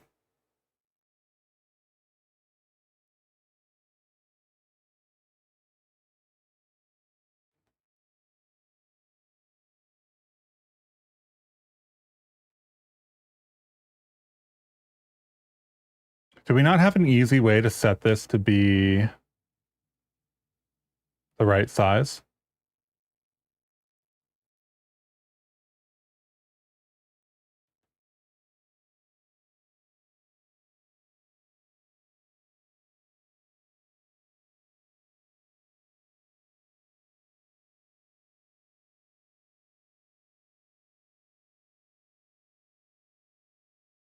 I was gonna try to shortcut. So what I'm thinking here is I was gonna try to shortcut writing a custom render phase for this, or not a custom render, yeah, a custom render phase, um, because the custom render phase will just do all of this for us. But it's a significantly more code, and I was kind of hoping to get by with just doing a camera to an image.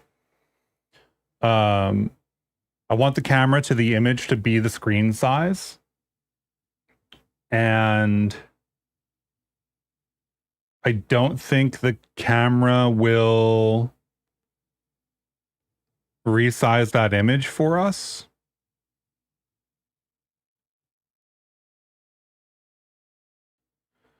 But if we did like the custom post processing, and not the custom post processing, but the custom phase like this automatically works with the size of the texture.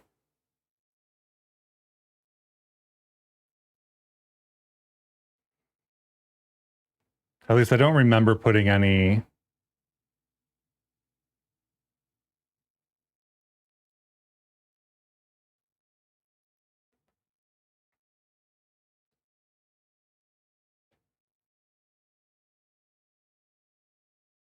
Trying to think about this.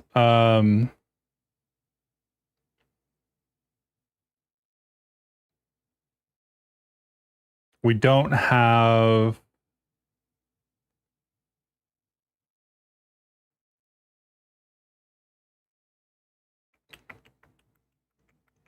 Do I have a way to initialize that image and pass it to a camera without?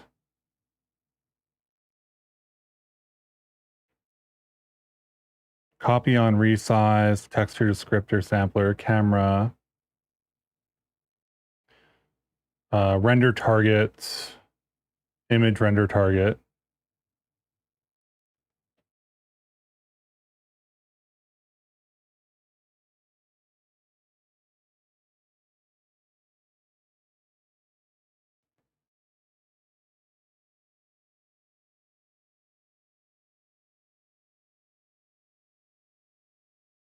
There's no examples in the code base for using this specifically. There has to be.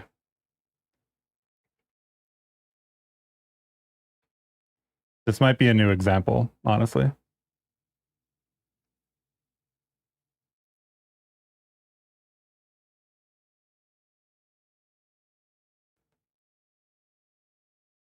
Right, from image for image render target, handle scale factor, we can pass the handle in. The real question is how do we resize that for the output? And realistically, we can write a system to resize it. But really what I want is an easy way to just say the size of the screen, which I'm feeling like we might not have.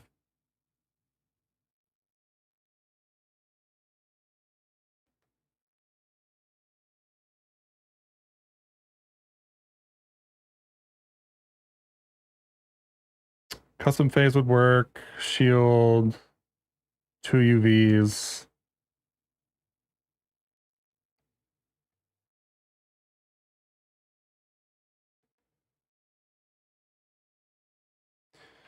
Camera, full size image. Camera image, maybe. What I'm doing right now is just taking a brief search through the Discord to see. Somebody has to have asked this.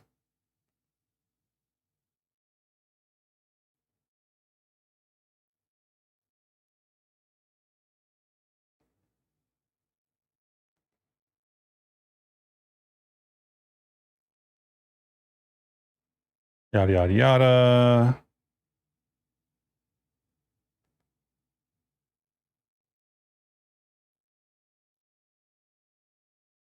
I guess we could just have a system to update the image for us. That feels really weird though.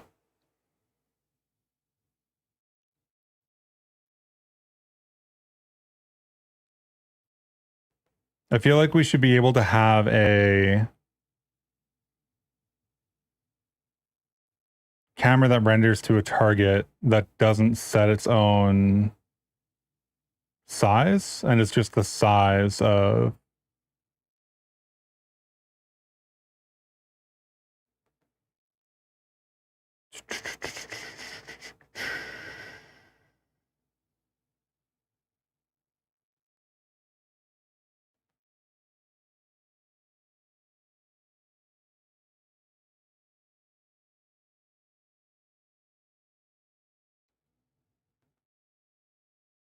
yeah, I think we do need actually to do the resizing ourselves. Feels really weird though. I feel like we should have some automated way to do that.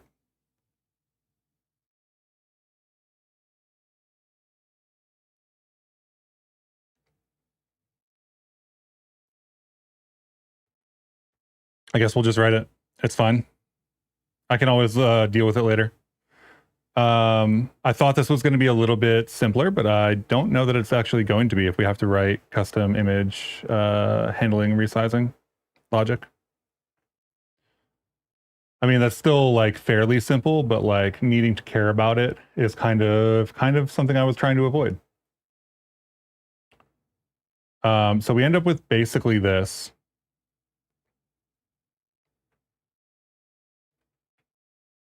Right? And here's a square, but we aren't doing HDR or anything right now, so texture format Bevy default is fine. Then we have an image. This image goes into this camera. If I can remember which image handle into.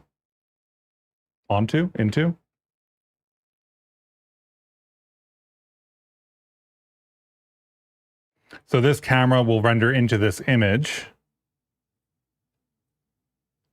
This image currently doesn't, how do I say this? It doesn't resize itself. So we will have to write that logic. But let's set up a post process first, and then we'll do it later. So this is going to be a custom post process. So we are going to have to go into the shader stuff. I think it's advanced shaders these days.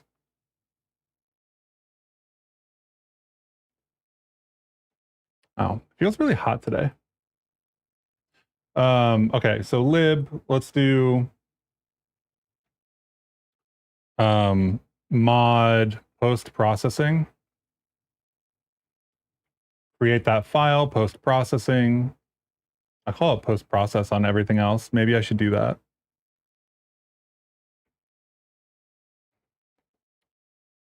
This is like a bunch of random stuff for the post process demo. We don't need any of these lights or anything. We need this post process settings, which we're going to actually change.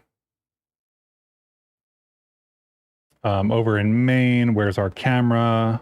We're going to drop this here. This is going to be a pub module actually, because we're going to pull this over. This is not going to be web related, so we don't care about that. This is just doing some setup. We don't care about that. They use color white for the clear color. I think we are going to use color black.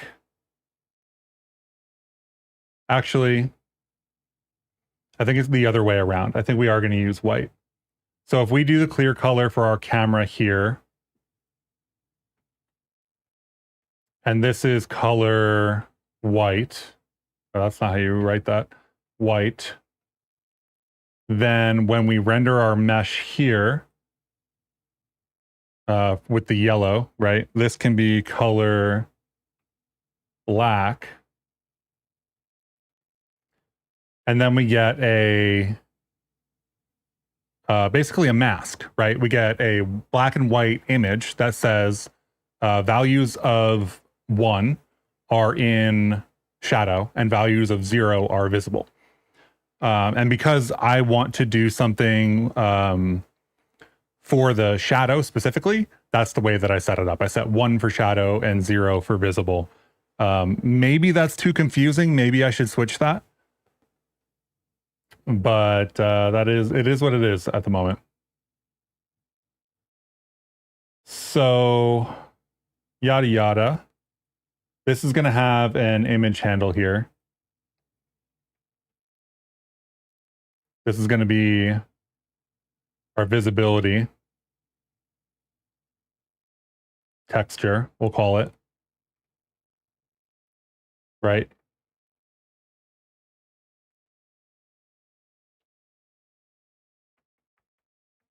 Are we going to call it our visibility texture? How are we doing the post-process pipeline, bind layout descriptor, introducing a lifetime parameter? Did I take this from the wrong... Let's get the handle out here for a second.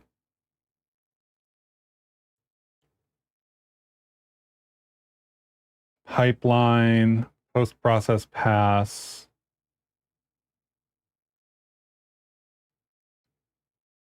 Post-process settings.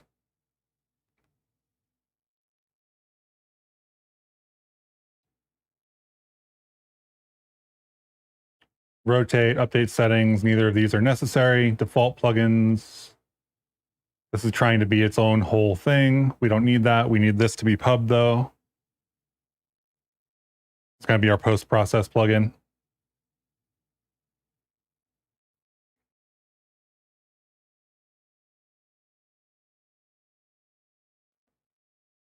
Right, post-process plugin. And then this is extracting components from our camera. In this case, it's just the post-process settings.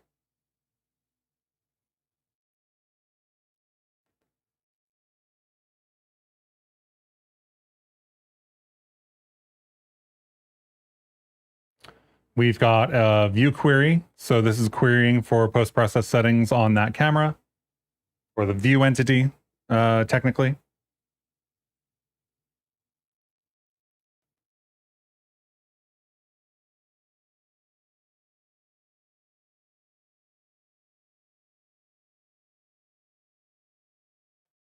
Run, yada, yada. Pipeline cache, settings, uniforms, post-process, bind group layout stuff. We're going to need to set a sampler here for the other image, which I think actually I do have in another example. I think this one uses post-process. Right, this queries for a section texture, which is stored on the camera in that case, but won't be stored on the camera. It'll be stored in settings for us. So this texture for the view query.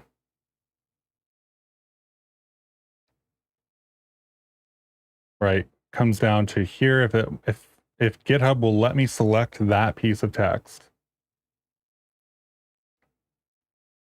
That comes in for this query. So when we run, we get the view query that we defined up here. So this is type view query for a post-process node that got added to the graph. This is where we get that information. So we get post-process settings there. That's where our image will come from, assuming that I can work the wrapping out there.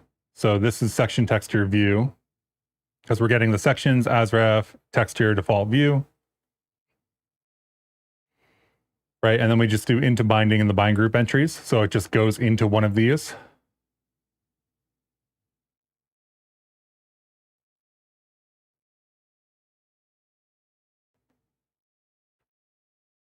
So the question here is, why is this having an issue? Is this just like, have we already merged code that is too new?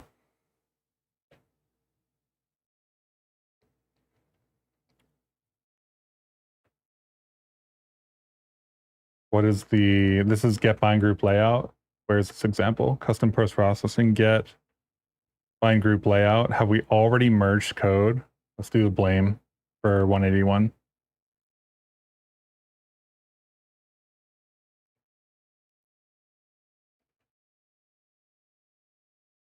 Five days ago. Okay, we need to go to release 17.2.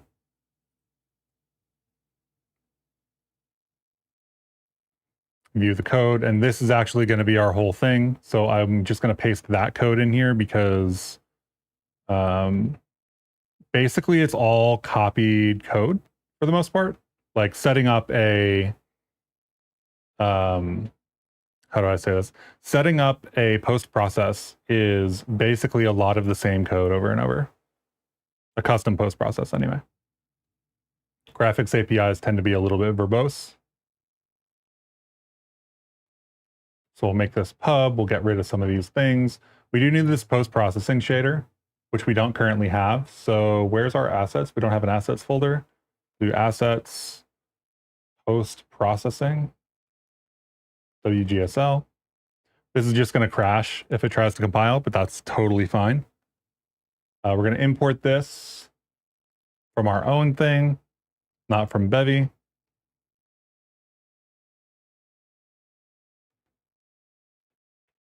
And I expect this to crash at the moment, but I'm just gonna run it to see what happens.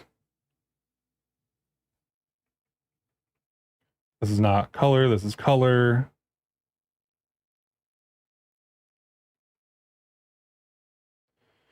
This is post-process settings, which also needs to come in, which we also did not make public. I guess we'll make intensity pub too, but we're not going to use intensity actually.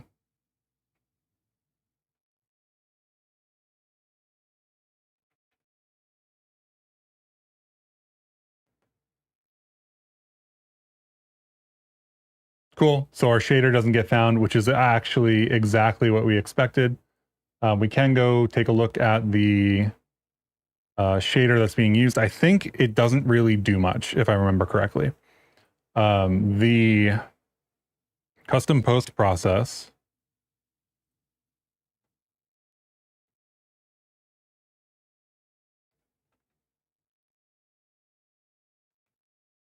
does a vertex shader that covers the whole screen.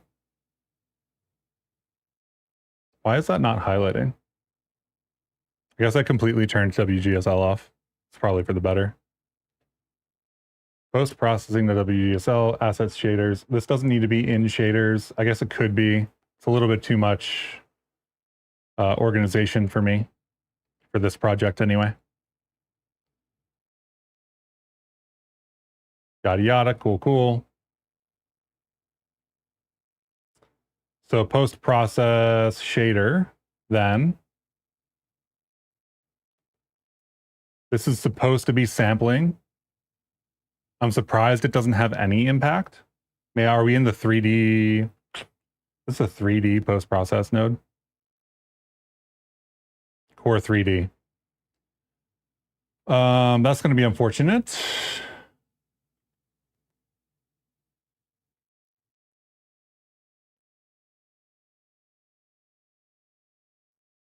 See, core 2D dot graph core 2D node 3 2D. And then anywhere we have 3D and 2D, we're just going to swap these and kind of pray that it works. Otherwise, I have to dig into like a little bit more about what it actually does here.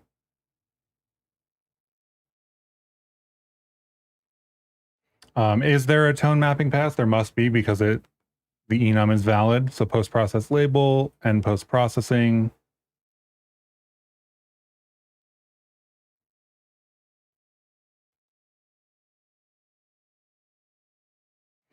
See if this is even running.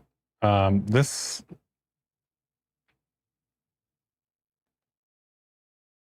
Did I completely remove the WGSL extension? Is that what I did? Install extensions.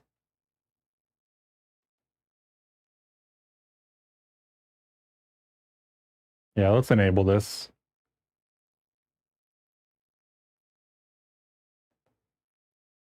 Return vec for 1001. So we're just returning like a red color. And that is not doing anything. So I have a hunch that we are not running in the correct place.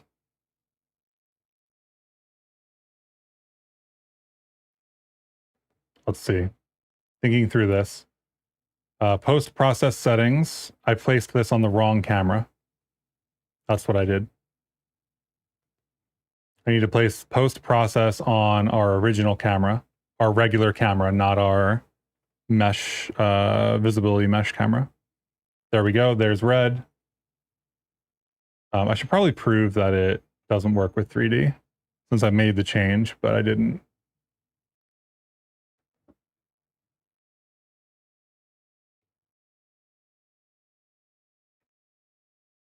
Right. So if we put everything back in 3D, it doesn't work, right? So we have to be doing core 3D. We have to be doing 2D nodes here because 2D and 3D are kind of separate. So that's just like randomly red now, which means our shader is working, which is great. We'll re-enable this, and this is this is 2D chromatic aberration, I guess. I don't know, kind of cool, right? Like, could be less cool.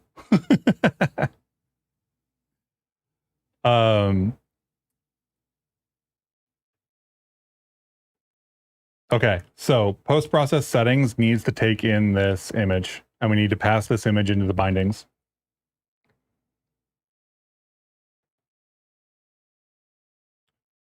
So main is where we're doing all of this, but post-process is where we define this stuff. So this is component default, clone, copy, extract component, and shader type.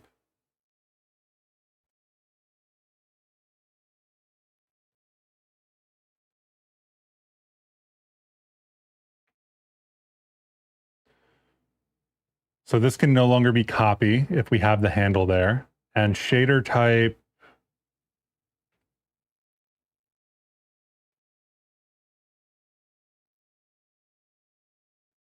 unsatisfied trait bound.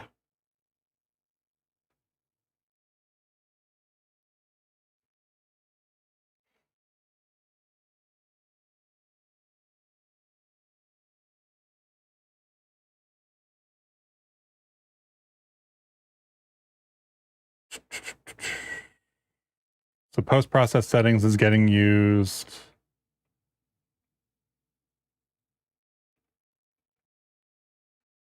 to do the extract component and uniform component plugins. Maybe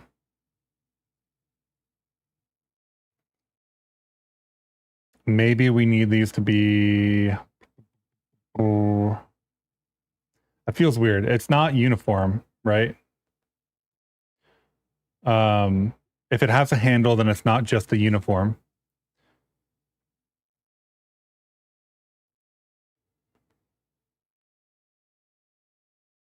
So if we want to use a handle like this, do I want to do just the extract component and leave the uniform? I feel like this could be a second extract instead. So let's call this visibility texture. I don't know, just like a word that I kind of use in this context. Nothing super special about the meaning of that word.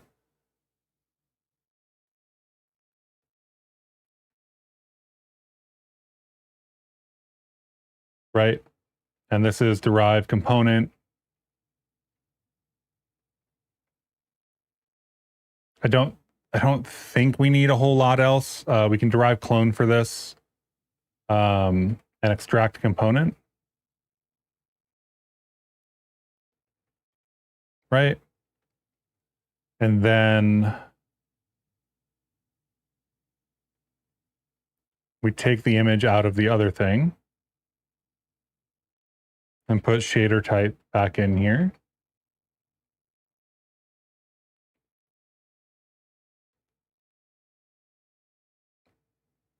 And in our query, we're going to have to query for this additional component on the view.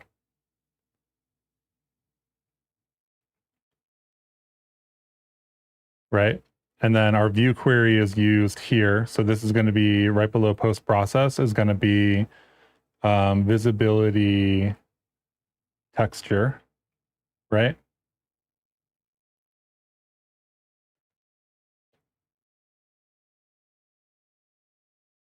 Funny that that's underscored. So sampler for the pipeline, settings, binding, visibility texture dot zero dot as bind group shader type. What did I do in this? Into binding.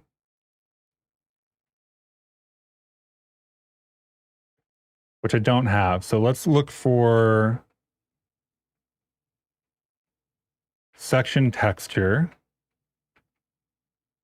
which is defined in another file, which is a color attachment and a size.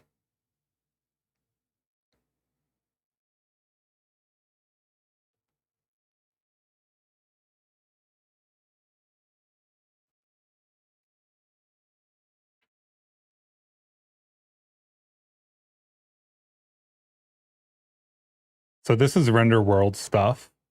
This is where I'm preparing the section textures. The section textures are generated by a custom render phase. So it takes all of the mesh data, and this is already sitting in the render world. Honestly, that feels like the better way to do this long term.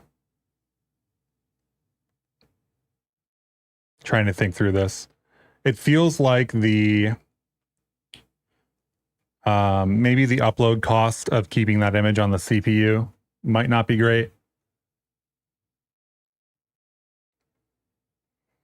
So the question then is, we have a handle to an image, right?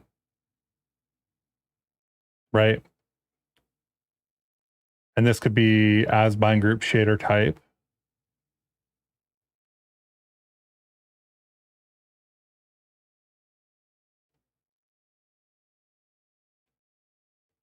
Which I'm not sure this will actually exist at this point in time, because this isn't like an as bind group or anything, right? This is just a random handle.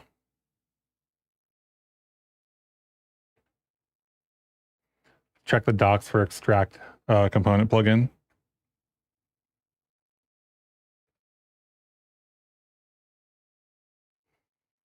Extracts the components in the render world for synced entities. To do so, it sets up the extract schedule for the specified extract component. Yep.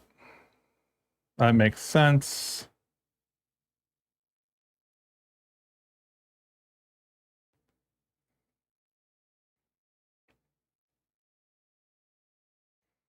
Query data item. What actual type do we have here?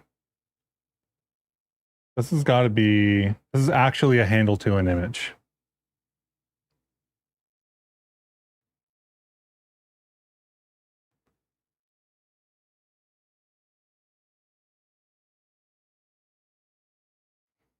So if you have a random CPU handle, and I'm storing that on a component, and we extract that, thus we have access to the handle.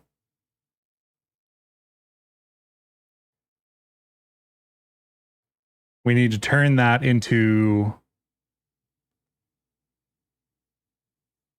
the bindings here.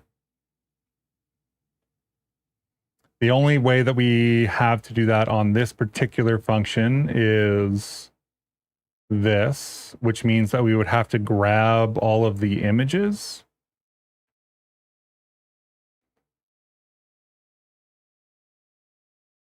Let's see.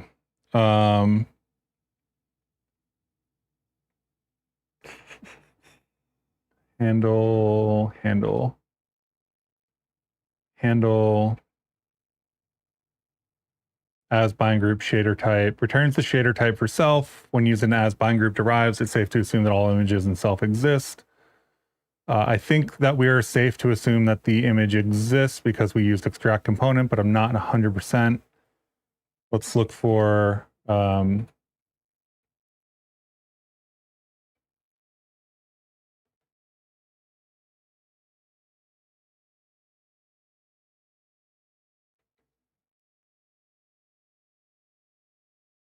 yep, the system set during which we extract modified assets to the world. I feel like this should exist. The question is, how do we access images? And see, render context, graph, world. We have world as bind group shader type images. So as bind group shader type render assets GPU image.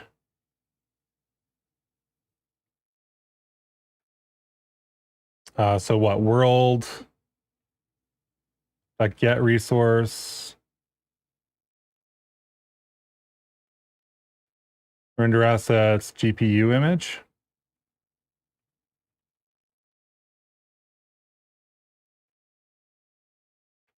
Import these two things. This is probably a world usage issue, lifetimes. No, it's an option.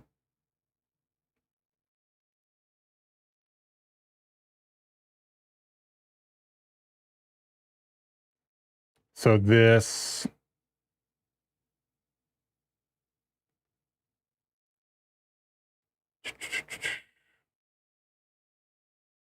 let's not put anything there for the moment.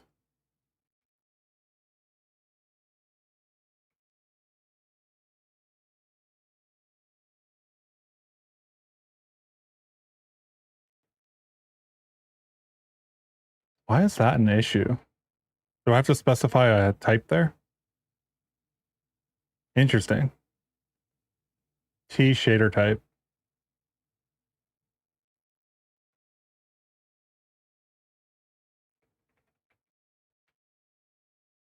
Shader type. So let's see. What do we have on the left here? We have byte slices, basically, would be the option. Feels a little bit weird.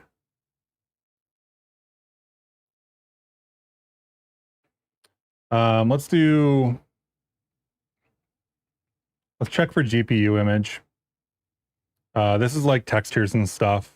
I feel like if we're extracting the handle, we should have a way to access the GPU image from that handle.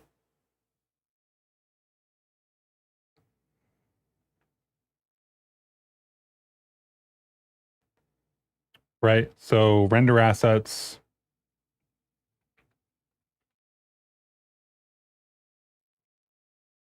Stores all GPU representations as long as they exist. Hopefully it will exist because we've extracted it and stuff.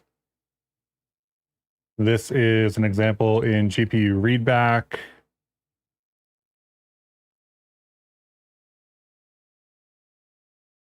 Right, prepare bind groups is usually where this work is done.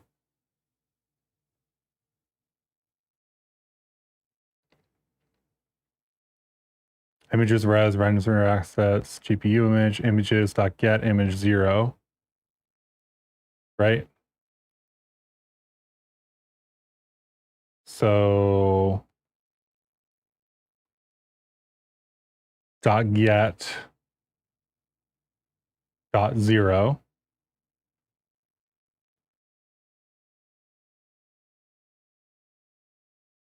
with a reference should give us this test. Let's try. Well, we didn't put the component on the camera, so no guarantee that it'll actually exist at the moment. It doesn't even look like it runs.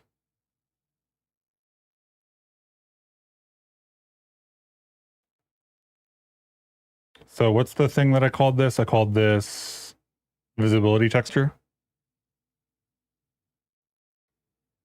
So this has to hold a visibility texture with that handle. So that handle has to be created way earlier.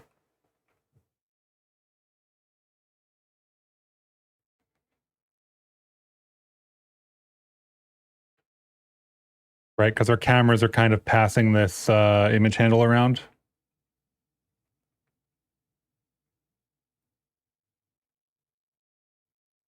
Import. The interior is not public, isn't it? Yeah. Interior not public.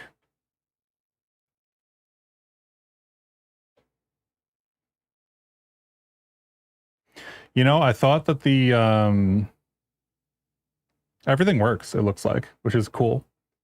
I thought that the camera approach was going to be simpler for the example. I don't know if it is. Like we get rid of the custom render phase, but is that a good thing? Is that enough? Is that, I don't know. Image, what am I looking for here? I'm looking for the info here that's dumping all this content out. Oh, that is actually the image that yeah. Cool. So it is running. We do have our GPU image here from that log in the post process.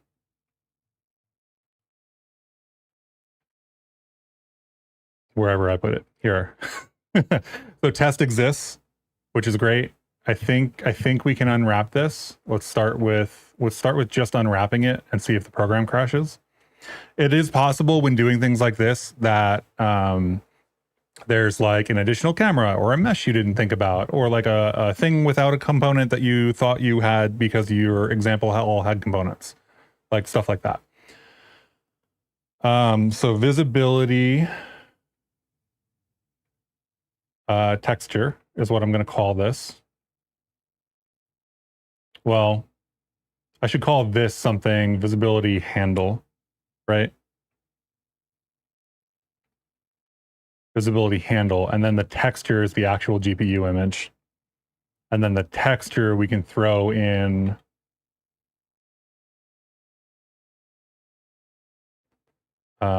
into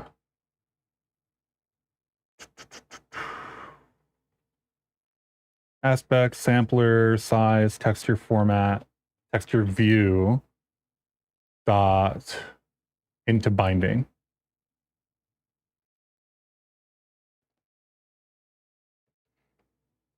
We didn't specify it in the layout, so I'm expecting that error to happen.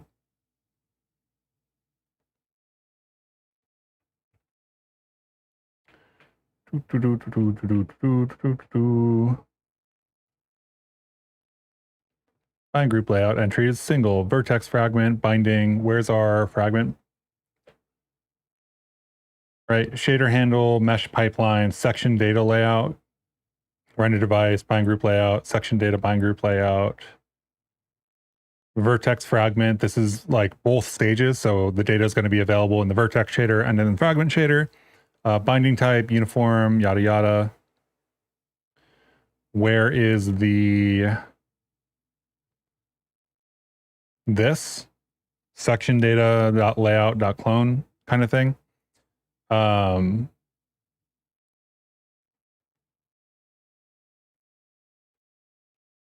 So section data layout is defined as a bind group layout that is prepared in from world for section texture pipeline. So it's just going to be this, I guess, for our texture. Feels a little weird. Create bind group.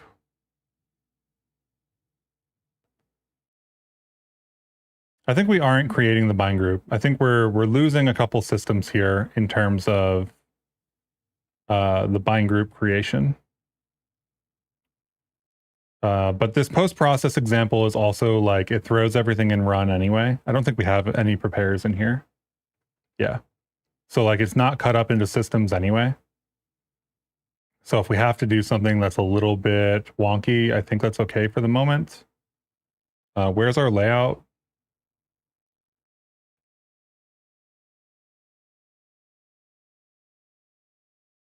Here's our init for the post-process pipeline. We could shove it there. So render context, create bind group, yada, yada, visibility texture, post-process pipeline could hold that bind group layout. So layout here is layout.clone. This is create bind group layout here, shader stagers fragment, screen texture, sampler. Let's throw this stuff in here. Why is this a float? So the screen texture is a texture sample type float. Yep, that makes sense. Filterable true. Sampler that will be used to sample the, not the section texture, but the visibility texture. So I think that should count. Number of bindings in bind group descriptor 4 does not match the number of bindings defined in the bind group layout 5. So let's go check our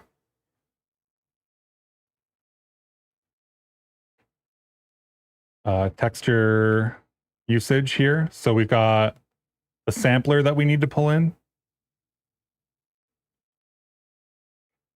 Visibility texture dot sampler, I think, is enough here.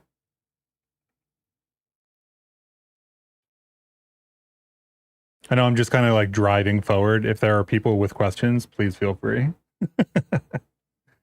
Because I am absolutely just trucking through this at the moment.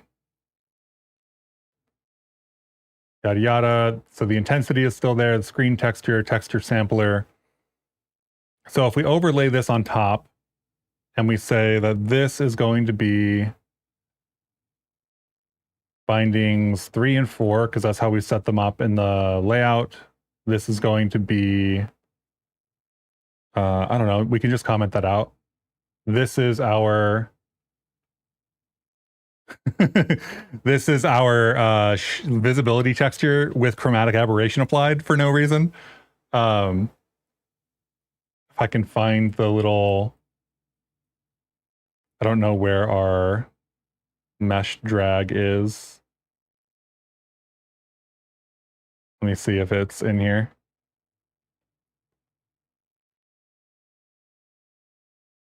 Okay, it's right there.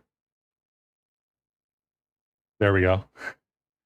I'm going to place it here at the bottom left. Hopefully I can grab it again. We're not resizing the texture, so I just placed that dot in a place that I can't see and don't know where it is. Damn, I wanted to show it bigger. All right, we have to deal with our texture size issues here. So we're not going to call this screen texture and texture sampler. This is going to be visibility mesh texture and visibility mesh sampler, and these are going to end up being used later. So let's make sure this runs and shows us the regular output, which it does.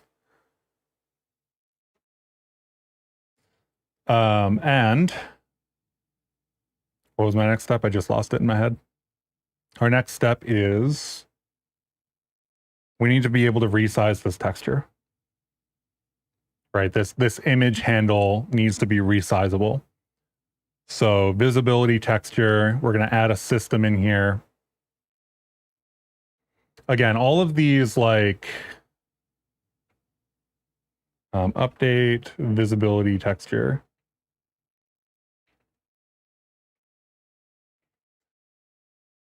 All of these choices that we're making right now are very much like built on top of the visibility mesh infrastructure. So we built kind of a plugin that does the visibility mesh. And then we as users have the opportunity to use that visibility mesh however we see fit.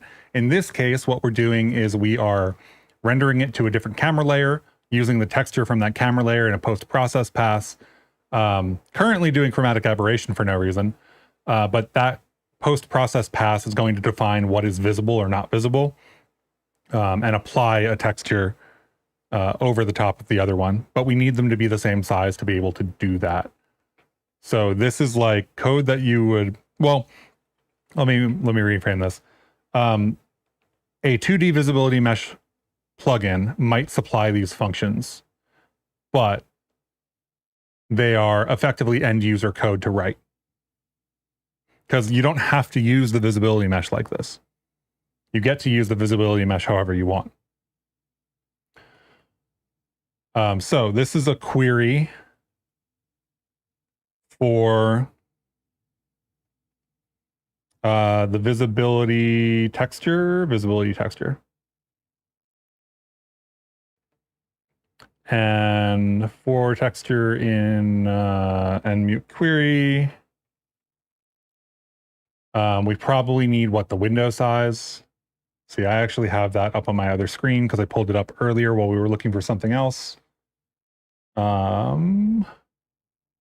have primary window, right?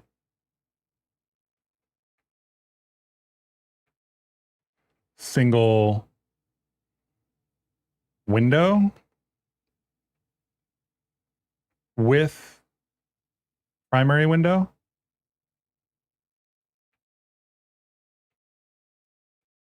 So let size equals window dot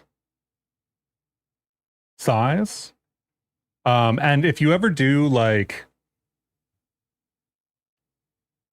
scaling and stuff of your cameras, this code has to change. But we're just kind of like slapping it together for the moment. And this is the visibility texture. So this is going to be texture.0 as a handle, right? That handle we're going to want to get from images.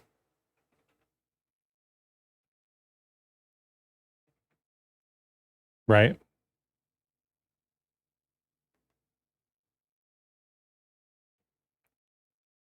This is okay, right? I always forget if we use okay or some for a bunch of the APIs. In this case, we're just going to continue if we can't get it. This is going to be mute images, res, mute, assets. Is it assets? I always forget if there's an S there too. Looks like it's some and not okay. So now we have our image.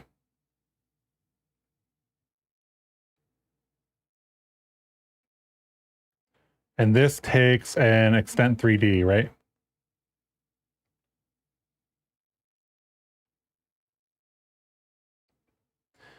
And this is going to be an extent 3D. I wonder if we can get this extent 3D like directly from the window. That would be pretty cool, honestly. The depth is going to be 1, I think. It's either 0 or 1. I can't remember which is the right default. This is going to be size.x. This will be size.y. As long as I put my commas in the right spaces and use the right number types. Expected U32 found F32. Interesting. So this is window dot height is an F32. Physical height is probably what I want here. Physical size gives me both. So theoretically, this should run every update. I don't know that this is the right ordering for it. Dimension Z is 0, so this is 1. There is 1 layer in this extent 3D. So theoretically, that should be resizing our texture.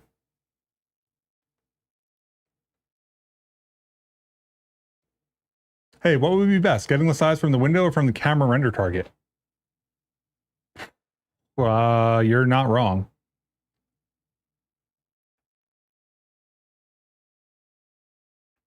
Probably camera render target.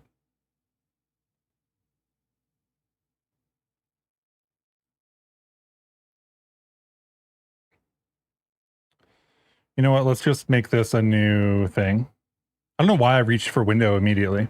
In my head, I think what's happening is I'm just kind of like pushing forward on this at the moment. Because I don't know.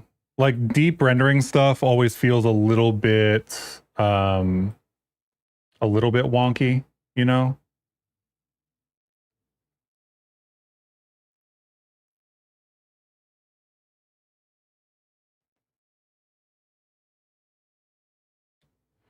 So let's just make this .uv here. Or not wonky, like wonky is the wrong word. It feels a little bit like it's very hard to bring people along on the journey of writing low level graphics code. Components expecting 4, but 13 were given.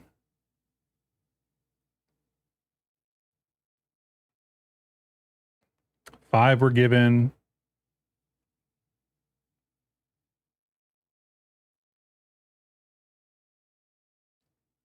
This feels like it's in the wrong position. Right? Let's make the opacity of this dot RGB 0.2. Maybe. You guess it would be depend on the full render pipeline. So the size of this texture would be effectively automatically determined if we were using a custom render phase for us, which would then automatically be the size of the camera. Because we're using a second camera, it becomes a little bit weird because we kind of need to match the second to the first to get that image out. But it means that we don't have to write all the code for a custom render phase, which is quite a bit of code, if I'm being honest, at the current time. But even the post-process setup itself is quite a bit of code.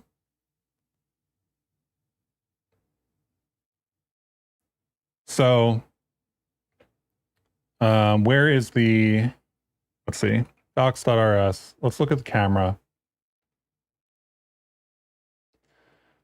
Right, we've got camera viewport. The area on the render target with which the camera renders its image. I think viewport's going to be none if it doesn't have a viewport, but maybe that's always set. I think it's going to be none. Render target includes the scale factor, but not anything else. Window ref, primary entity, that's just a reference to the window. We don't have any data on camera that would give us the resolution. I think it is just the window. Unless it has a viewport, right? And we're not supporting viewport right now.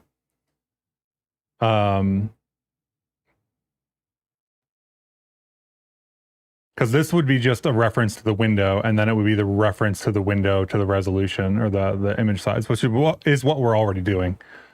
And Camera 2D doesn't have this information because Camera 2D is just like the Camera 2D specific stuff, which is nothing. So I think that's the answer. The answer is we are actually using the window at the end of the day. So grabbing the window makes the most sense.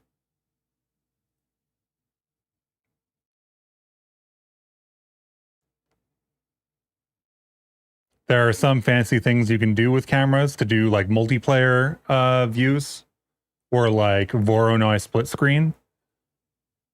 We aren't doing any of that, so I'm not worried about that in particular. This in particular might not be updating because the image is used in a component. Usually that's a problem with materials that are pulling in this texture.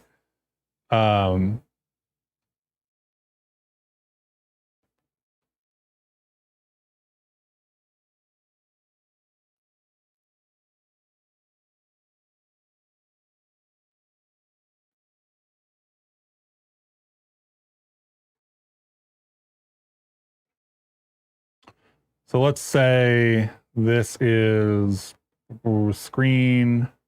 Why is this screen texture and texture sampler? I'm going to rename these. Screen texture and screen sampler are the words I'm going to use here because gotta prefix them when using multiple. So this is the problem, right? We have what? This, and this is the wrong size. This is actually like working, just to be clear, which is very cool. Right, like this is our texture shadow being used in a post process to like mask stuff out, which is very cool. But our image size is not changing currently. We still have that square that we have here, I think. So where is this?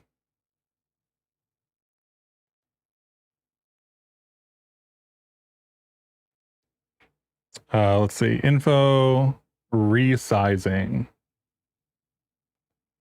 to size. So let's include size here.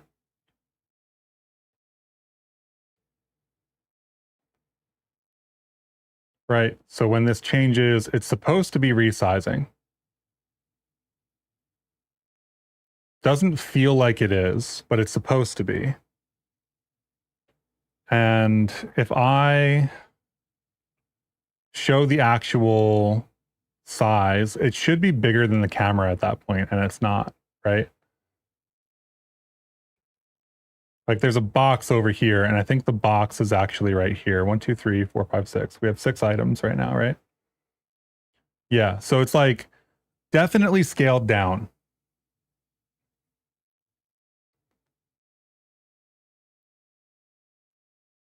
The question is why, and I think it's because it's not updating. I think this image isn't updating like the change detection effectively.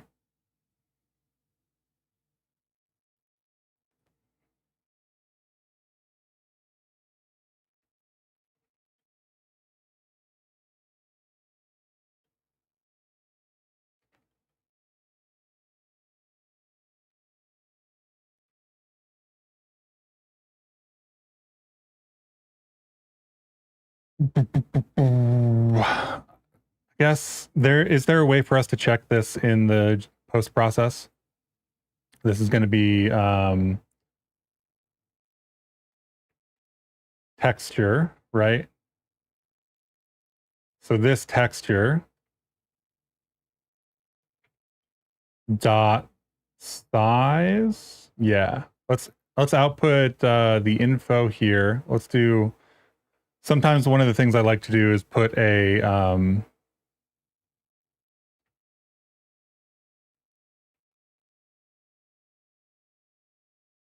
warn on some logs, especially if they're very similar and I'm trying to compare them. Because then it makes it easy for me to scan the left side of the logs and just be like, oh, that's this one and this is the other one. So it starts off seemingly correct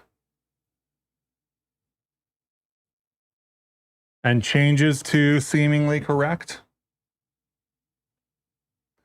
So is the camera not changing? Right, we've got our camera 2D. Camera 2D. Right. And this has that render target. Does this camera need to get triggered for an update?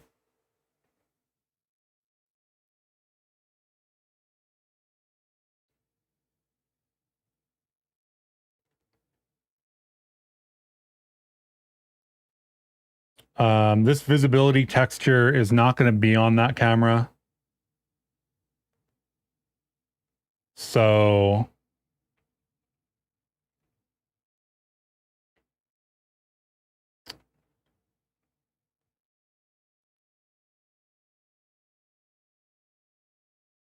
it feels weird to just trigger this on everything, but I'm going to do that for a second. For mute cam in camera,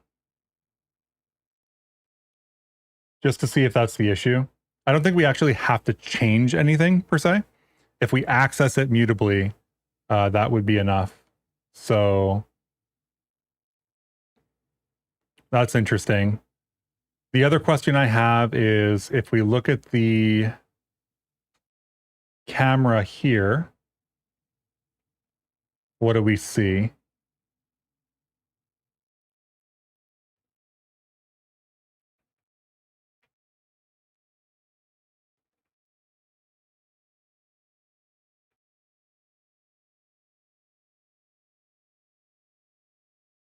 And we can get rid of this because it doesn't work.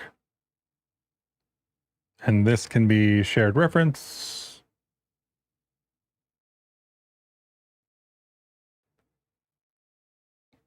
Scale factor 2. That's what we don't have here.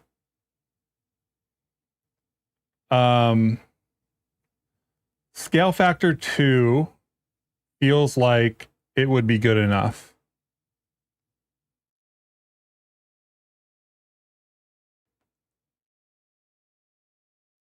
Although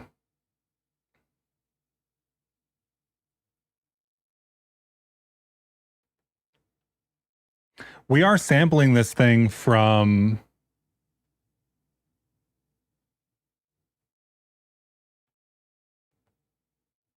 let me do something really silly. Visibility, texture, image. This is getting updated. Let's do this times 2.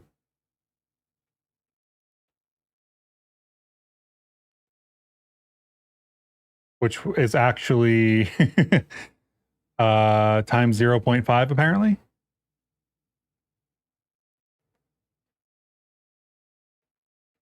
Wrong direction.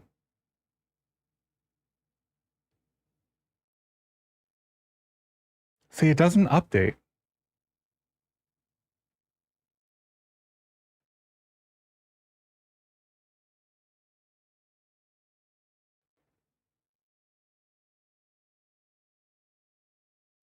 It does seem to be something to do with how we're sampling it, right?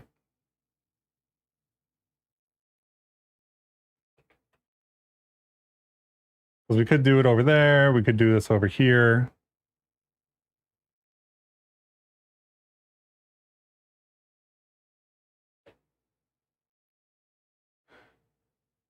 Just feels weird. What is going on?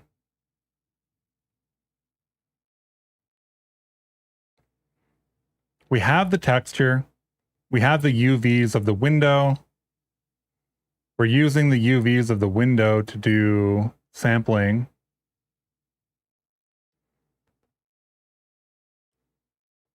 So theoretically, this should match up, right? Because we just do 0 to 1 for the UVs.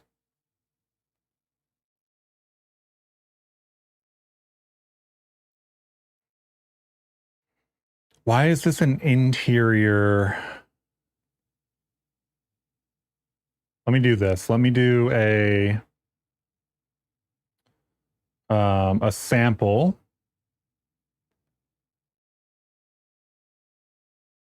for that and do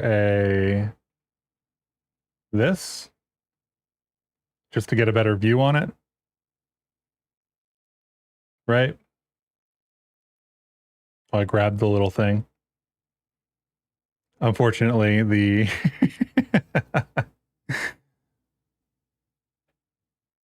circle is somewhere under the black part. But why is it so small? Why?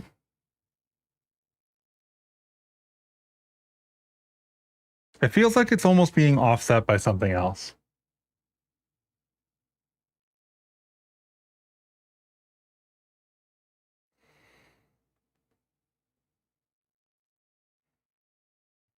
Right? Like why is it doing that? Because theoretically, if we're sampling that texture,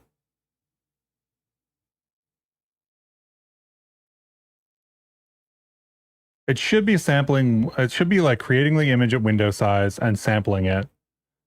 And this feels too small for some reason, and I don't know why, actually.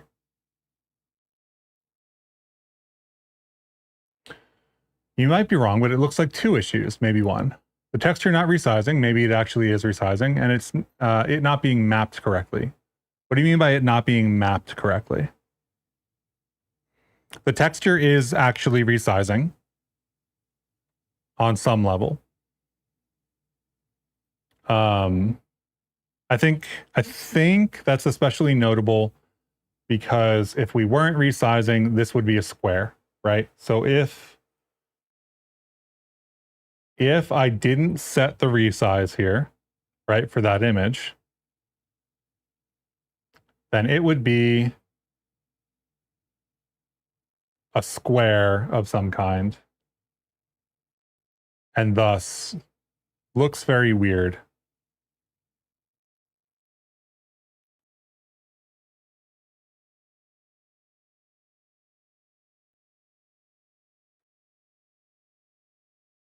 Right? Because it kind of changes with the aspect ratio. But if we resize, for some reason, it is smaller than the window, which means that our other camera 2D is looking at this differently than I expected it to look at it. Let me pull the oldest trick in the book and get rid of the render layer on this.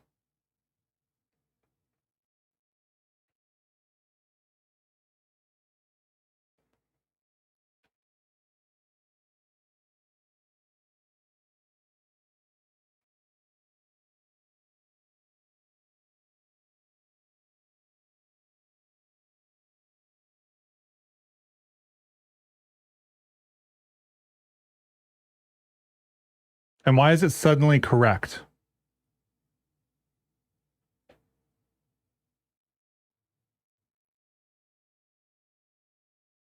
If I enable render layers, it's wrong. If I disable render layers,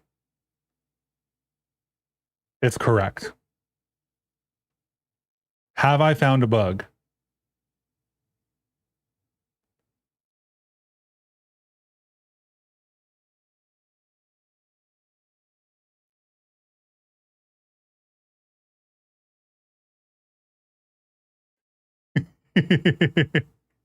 Right? Render layers shouldn't be doing that, right? It's literally just these two components. Right? Because if I put that on render layers one and then the other one isn't.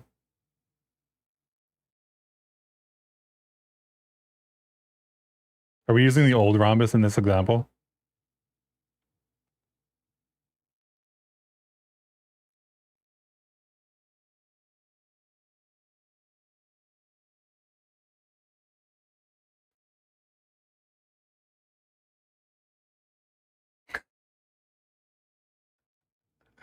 I think I found an issue with a render layered thing.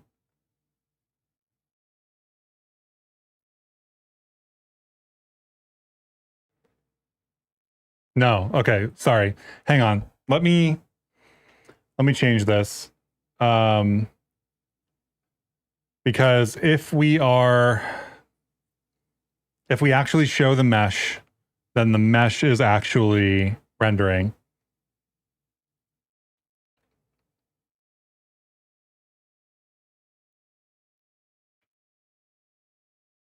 right? So this is on the render layer now. It's showing everything on that render layer, and it's smaller than everything else, right? Regardless of anything else,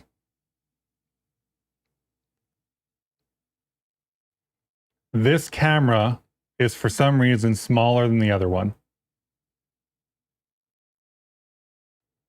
And there's only one difference between them. I have default on one and no default on the other, which doesn't matter. So I am at a confused loss here.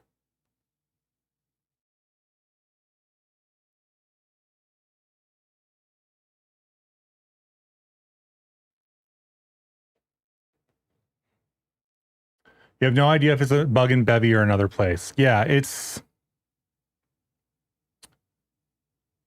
weird. What is the scale factor on this image on the camera is actually 2, but 2 doesn't seem to be the correct scaling.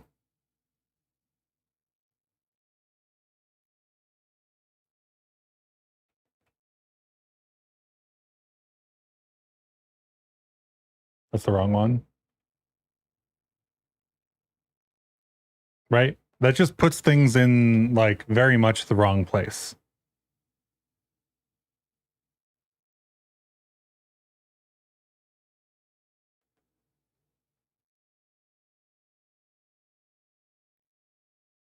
I could kind of like scale them from center.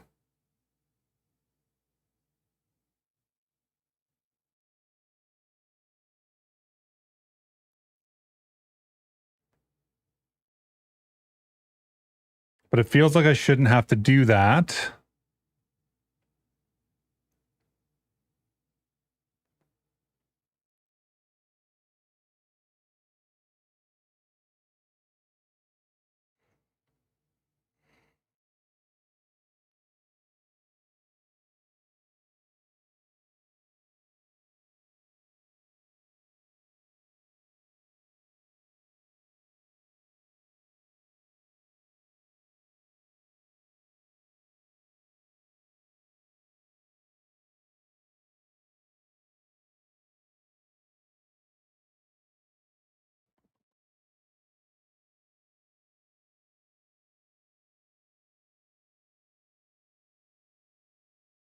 That seems to have made it work.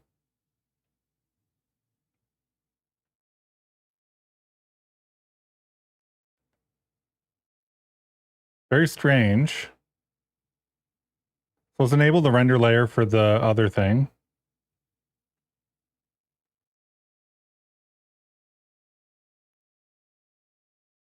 Right? That makes it work, right? We have the render layers on, we have the render layer on the children. We have the render layer on the camera. We are dividing the size by 2. Am I that? Is this a half width?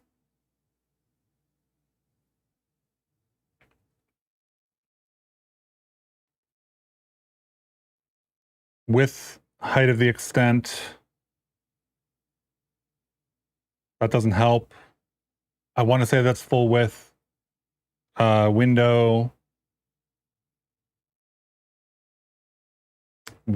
dot, what did we use? Physical size.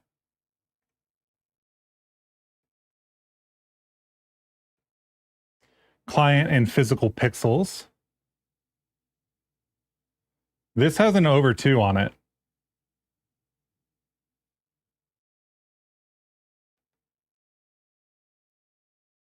I think that's just how we're supposed to use it.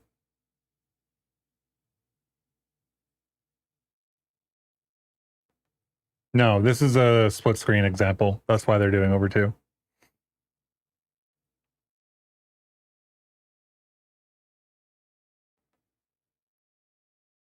Windows client size and physical pixels. Should we be using physical?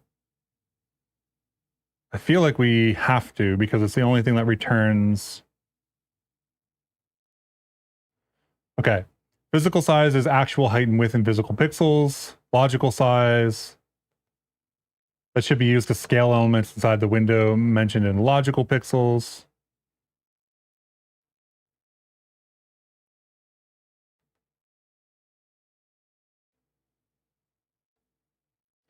Factor between physical and logical will be scale factor. I think we have to divide by scale factor.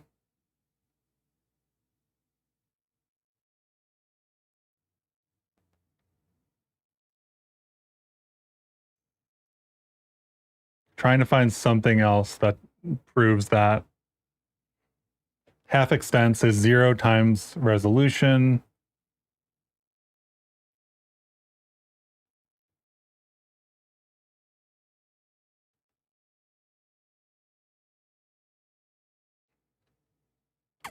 I feel like we have to divide by scale factor, and I just wasn't doing that. I thought I tried doing that before, though.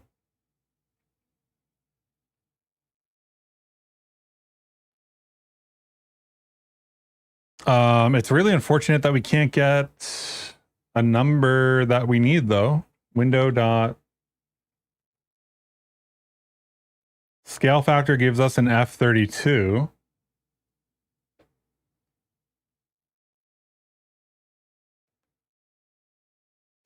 You know what? I'm going to leave it to do here.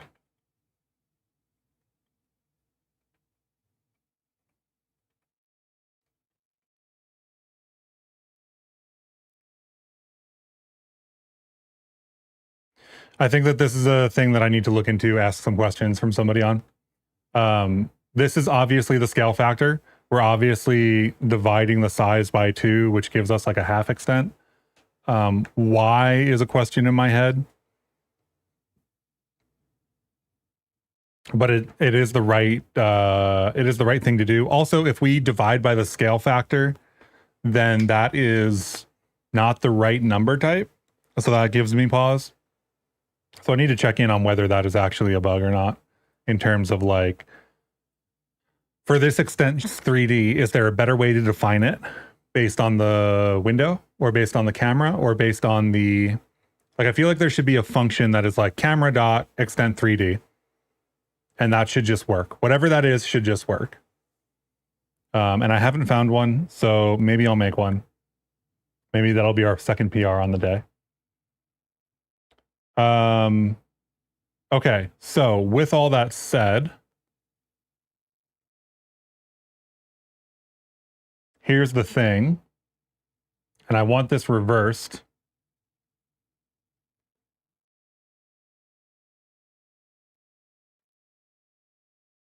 So really it's going to be a little bit like this.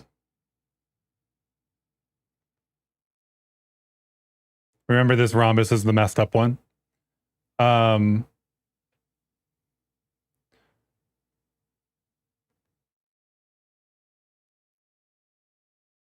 Which is cool.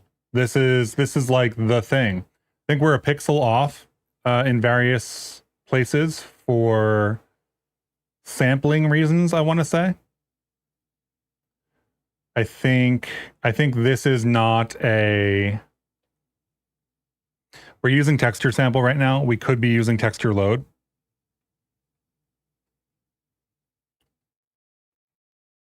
The difference being a texture load will give you a specific pixel. And texture sample samples bilinearly or whatever. So we can read without sampling or filtering.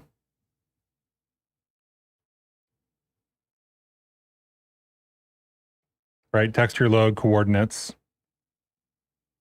which we would then just need to get the view coordinates and whatnot. But otherwise, this is like looking pretty good. One thing that I want to do is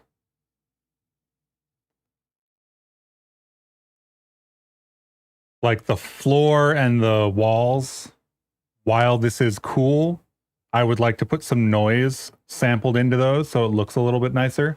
The edge lines here are probably things that we need to care about, fix up. But otherwise, this is it. This is the 2D visibility mesh. It's kind of funny that you can just go over these and like live inside of a sphere and it blocks everything else out. Now we're in the rhombus. That's kind of cool. It's like hide here, but wait until you hear the enemy pass and then come back out and see if you can see things. That would be a cool mechanic. So I think at this point, this is the state that we're getting to for today. Is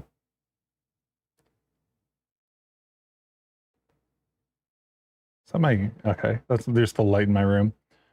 I think this effect right here with the rectangle walls where it kind of seems like you're walking along like a long pillar is exactly what we were looking for.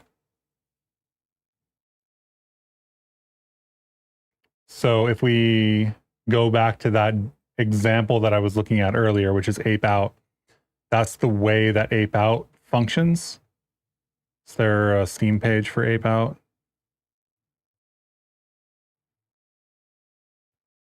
Get rid of the audio. But I was thinking about this, I don't know, yesterday or the day before, and I don't want to make the full game, but I like the noise textures in the visibility mesh shadows. They also have some cool things like doors are different colors and stuff, but are still like part of the visibility mesh, which is cool, which is something that we could potentially do. They also change colors. They do like camera shake and all this other stuff. This is another one of the effects, that little like flashlight effect, right?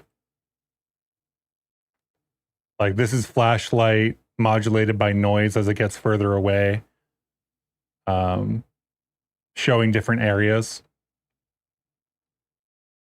Of course, this is a gorilla throwing people off a building, so, you know, and that's a whole game, but the 2D visibility effect can kind of be used to do a lot of that, which is cool. So I think that's it for today. I think tomorrow we'll go back to doing Rust Workshop stuff, and then I think I'll do like Wednesday, Thursday, etc. this week. So yeah, maybe if we finish up this demo, maybe we'll get into some GJK or something, or we'll get back to texture or material layering on Thursday. Tomorrow will probably be Rust language stuff. But thanks for hanging out, everyone, and I will catch you all in the next stream. Have a great rest of your day.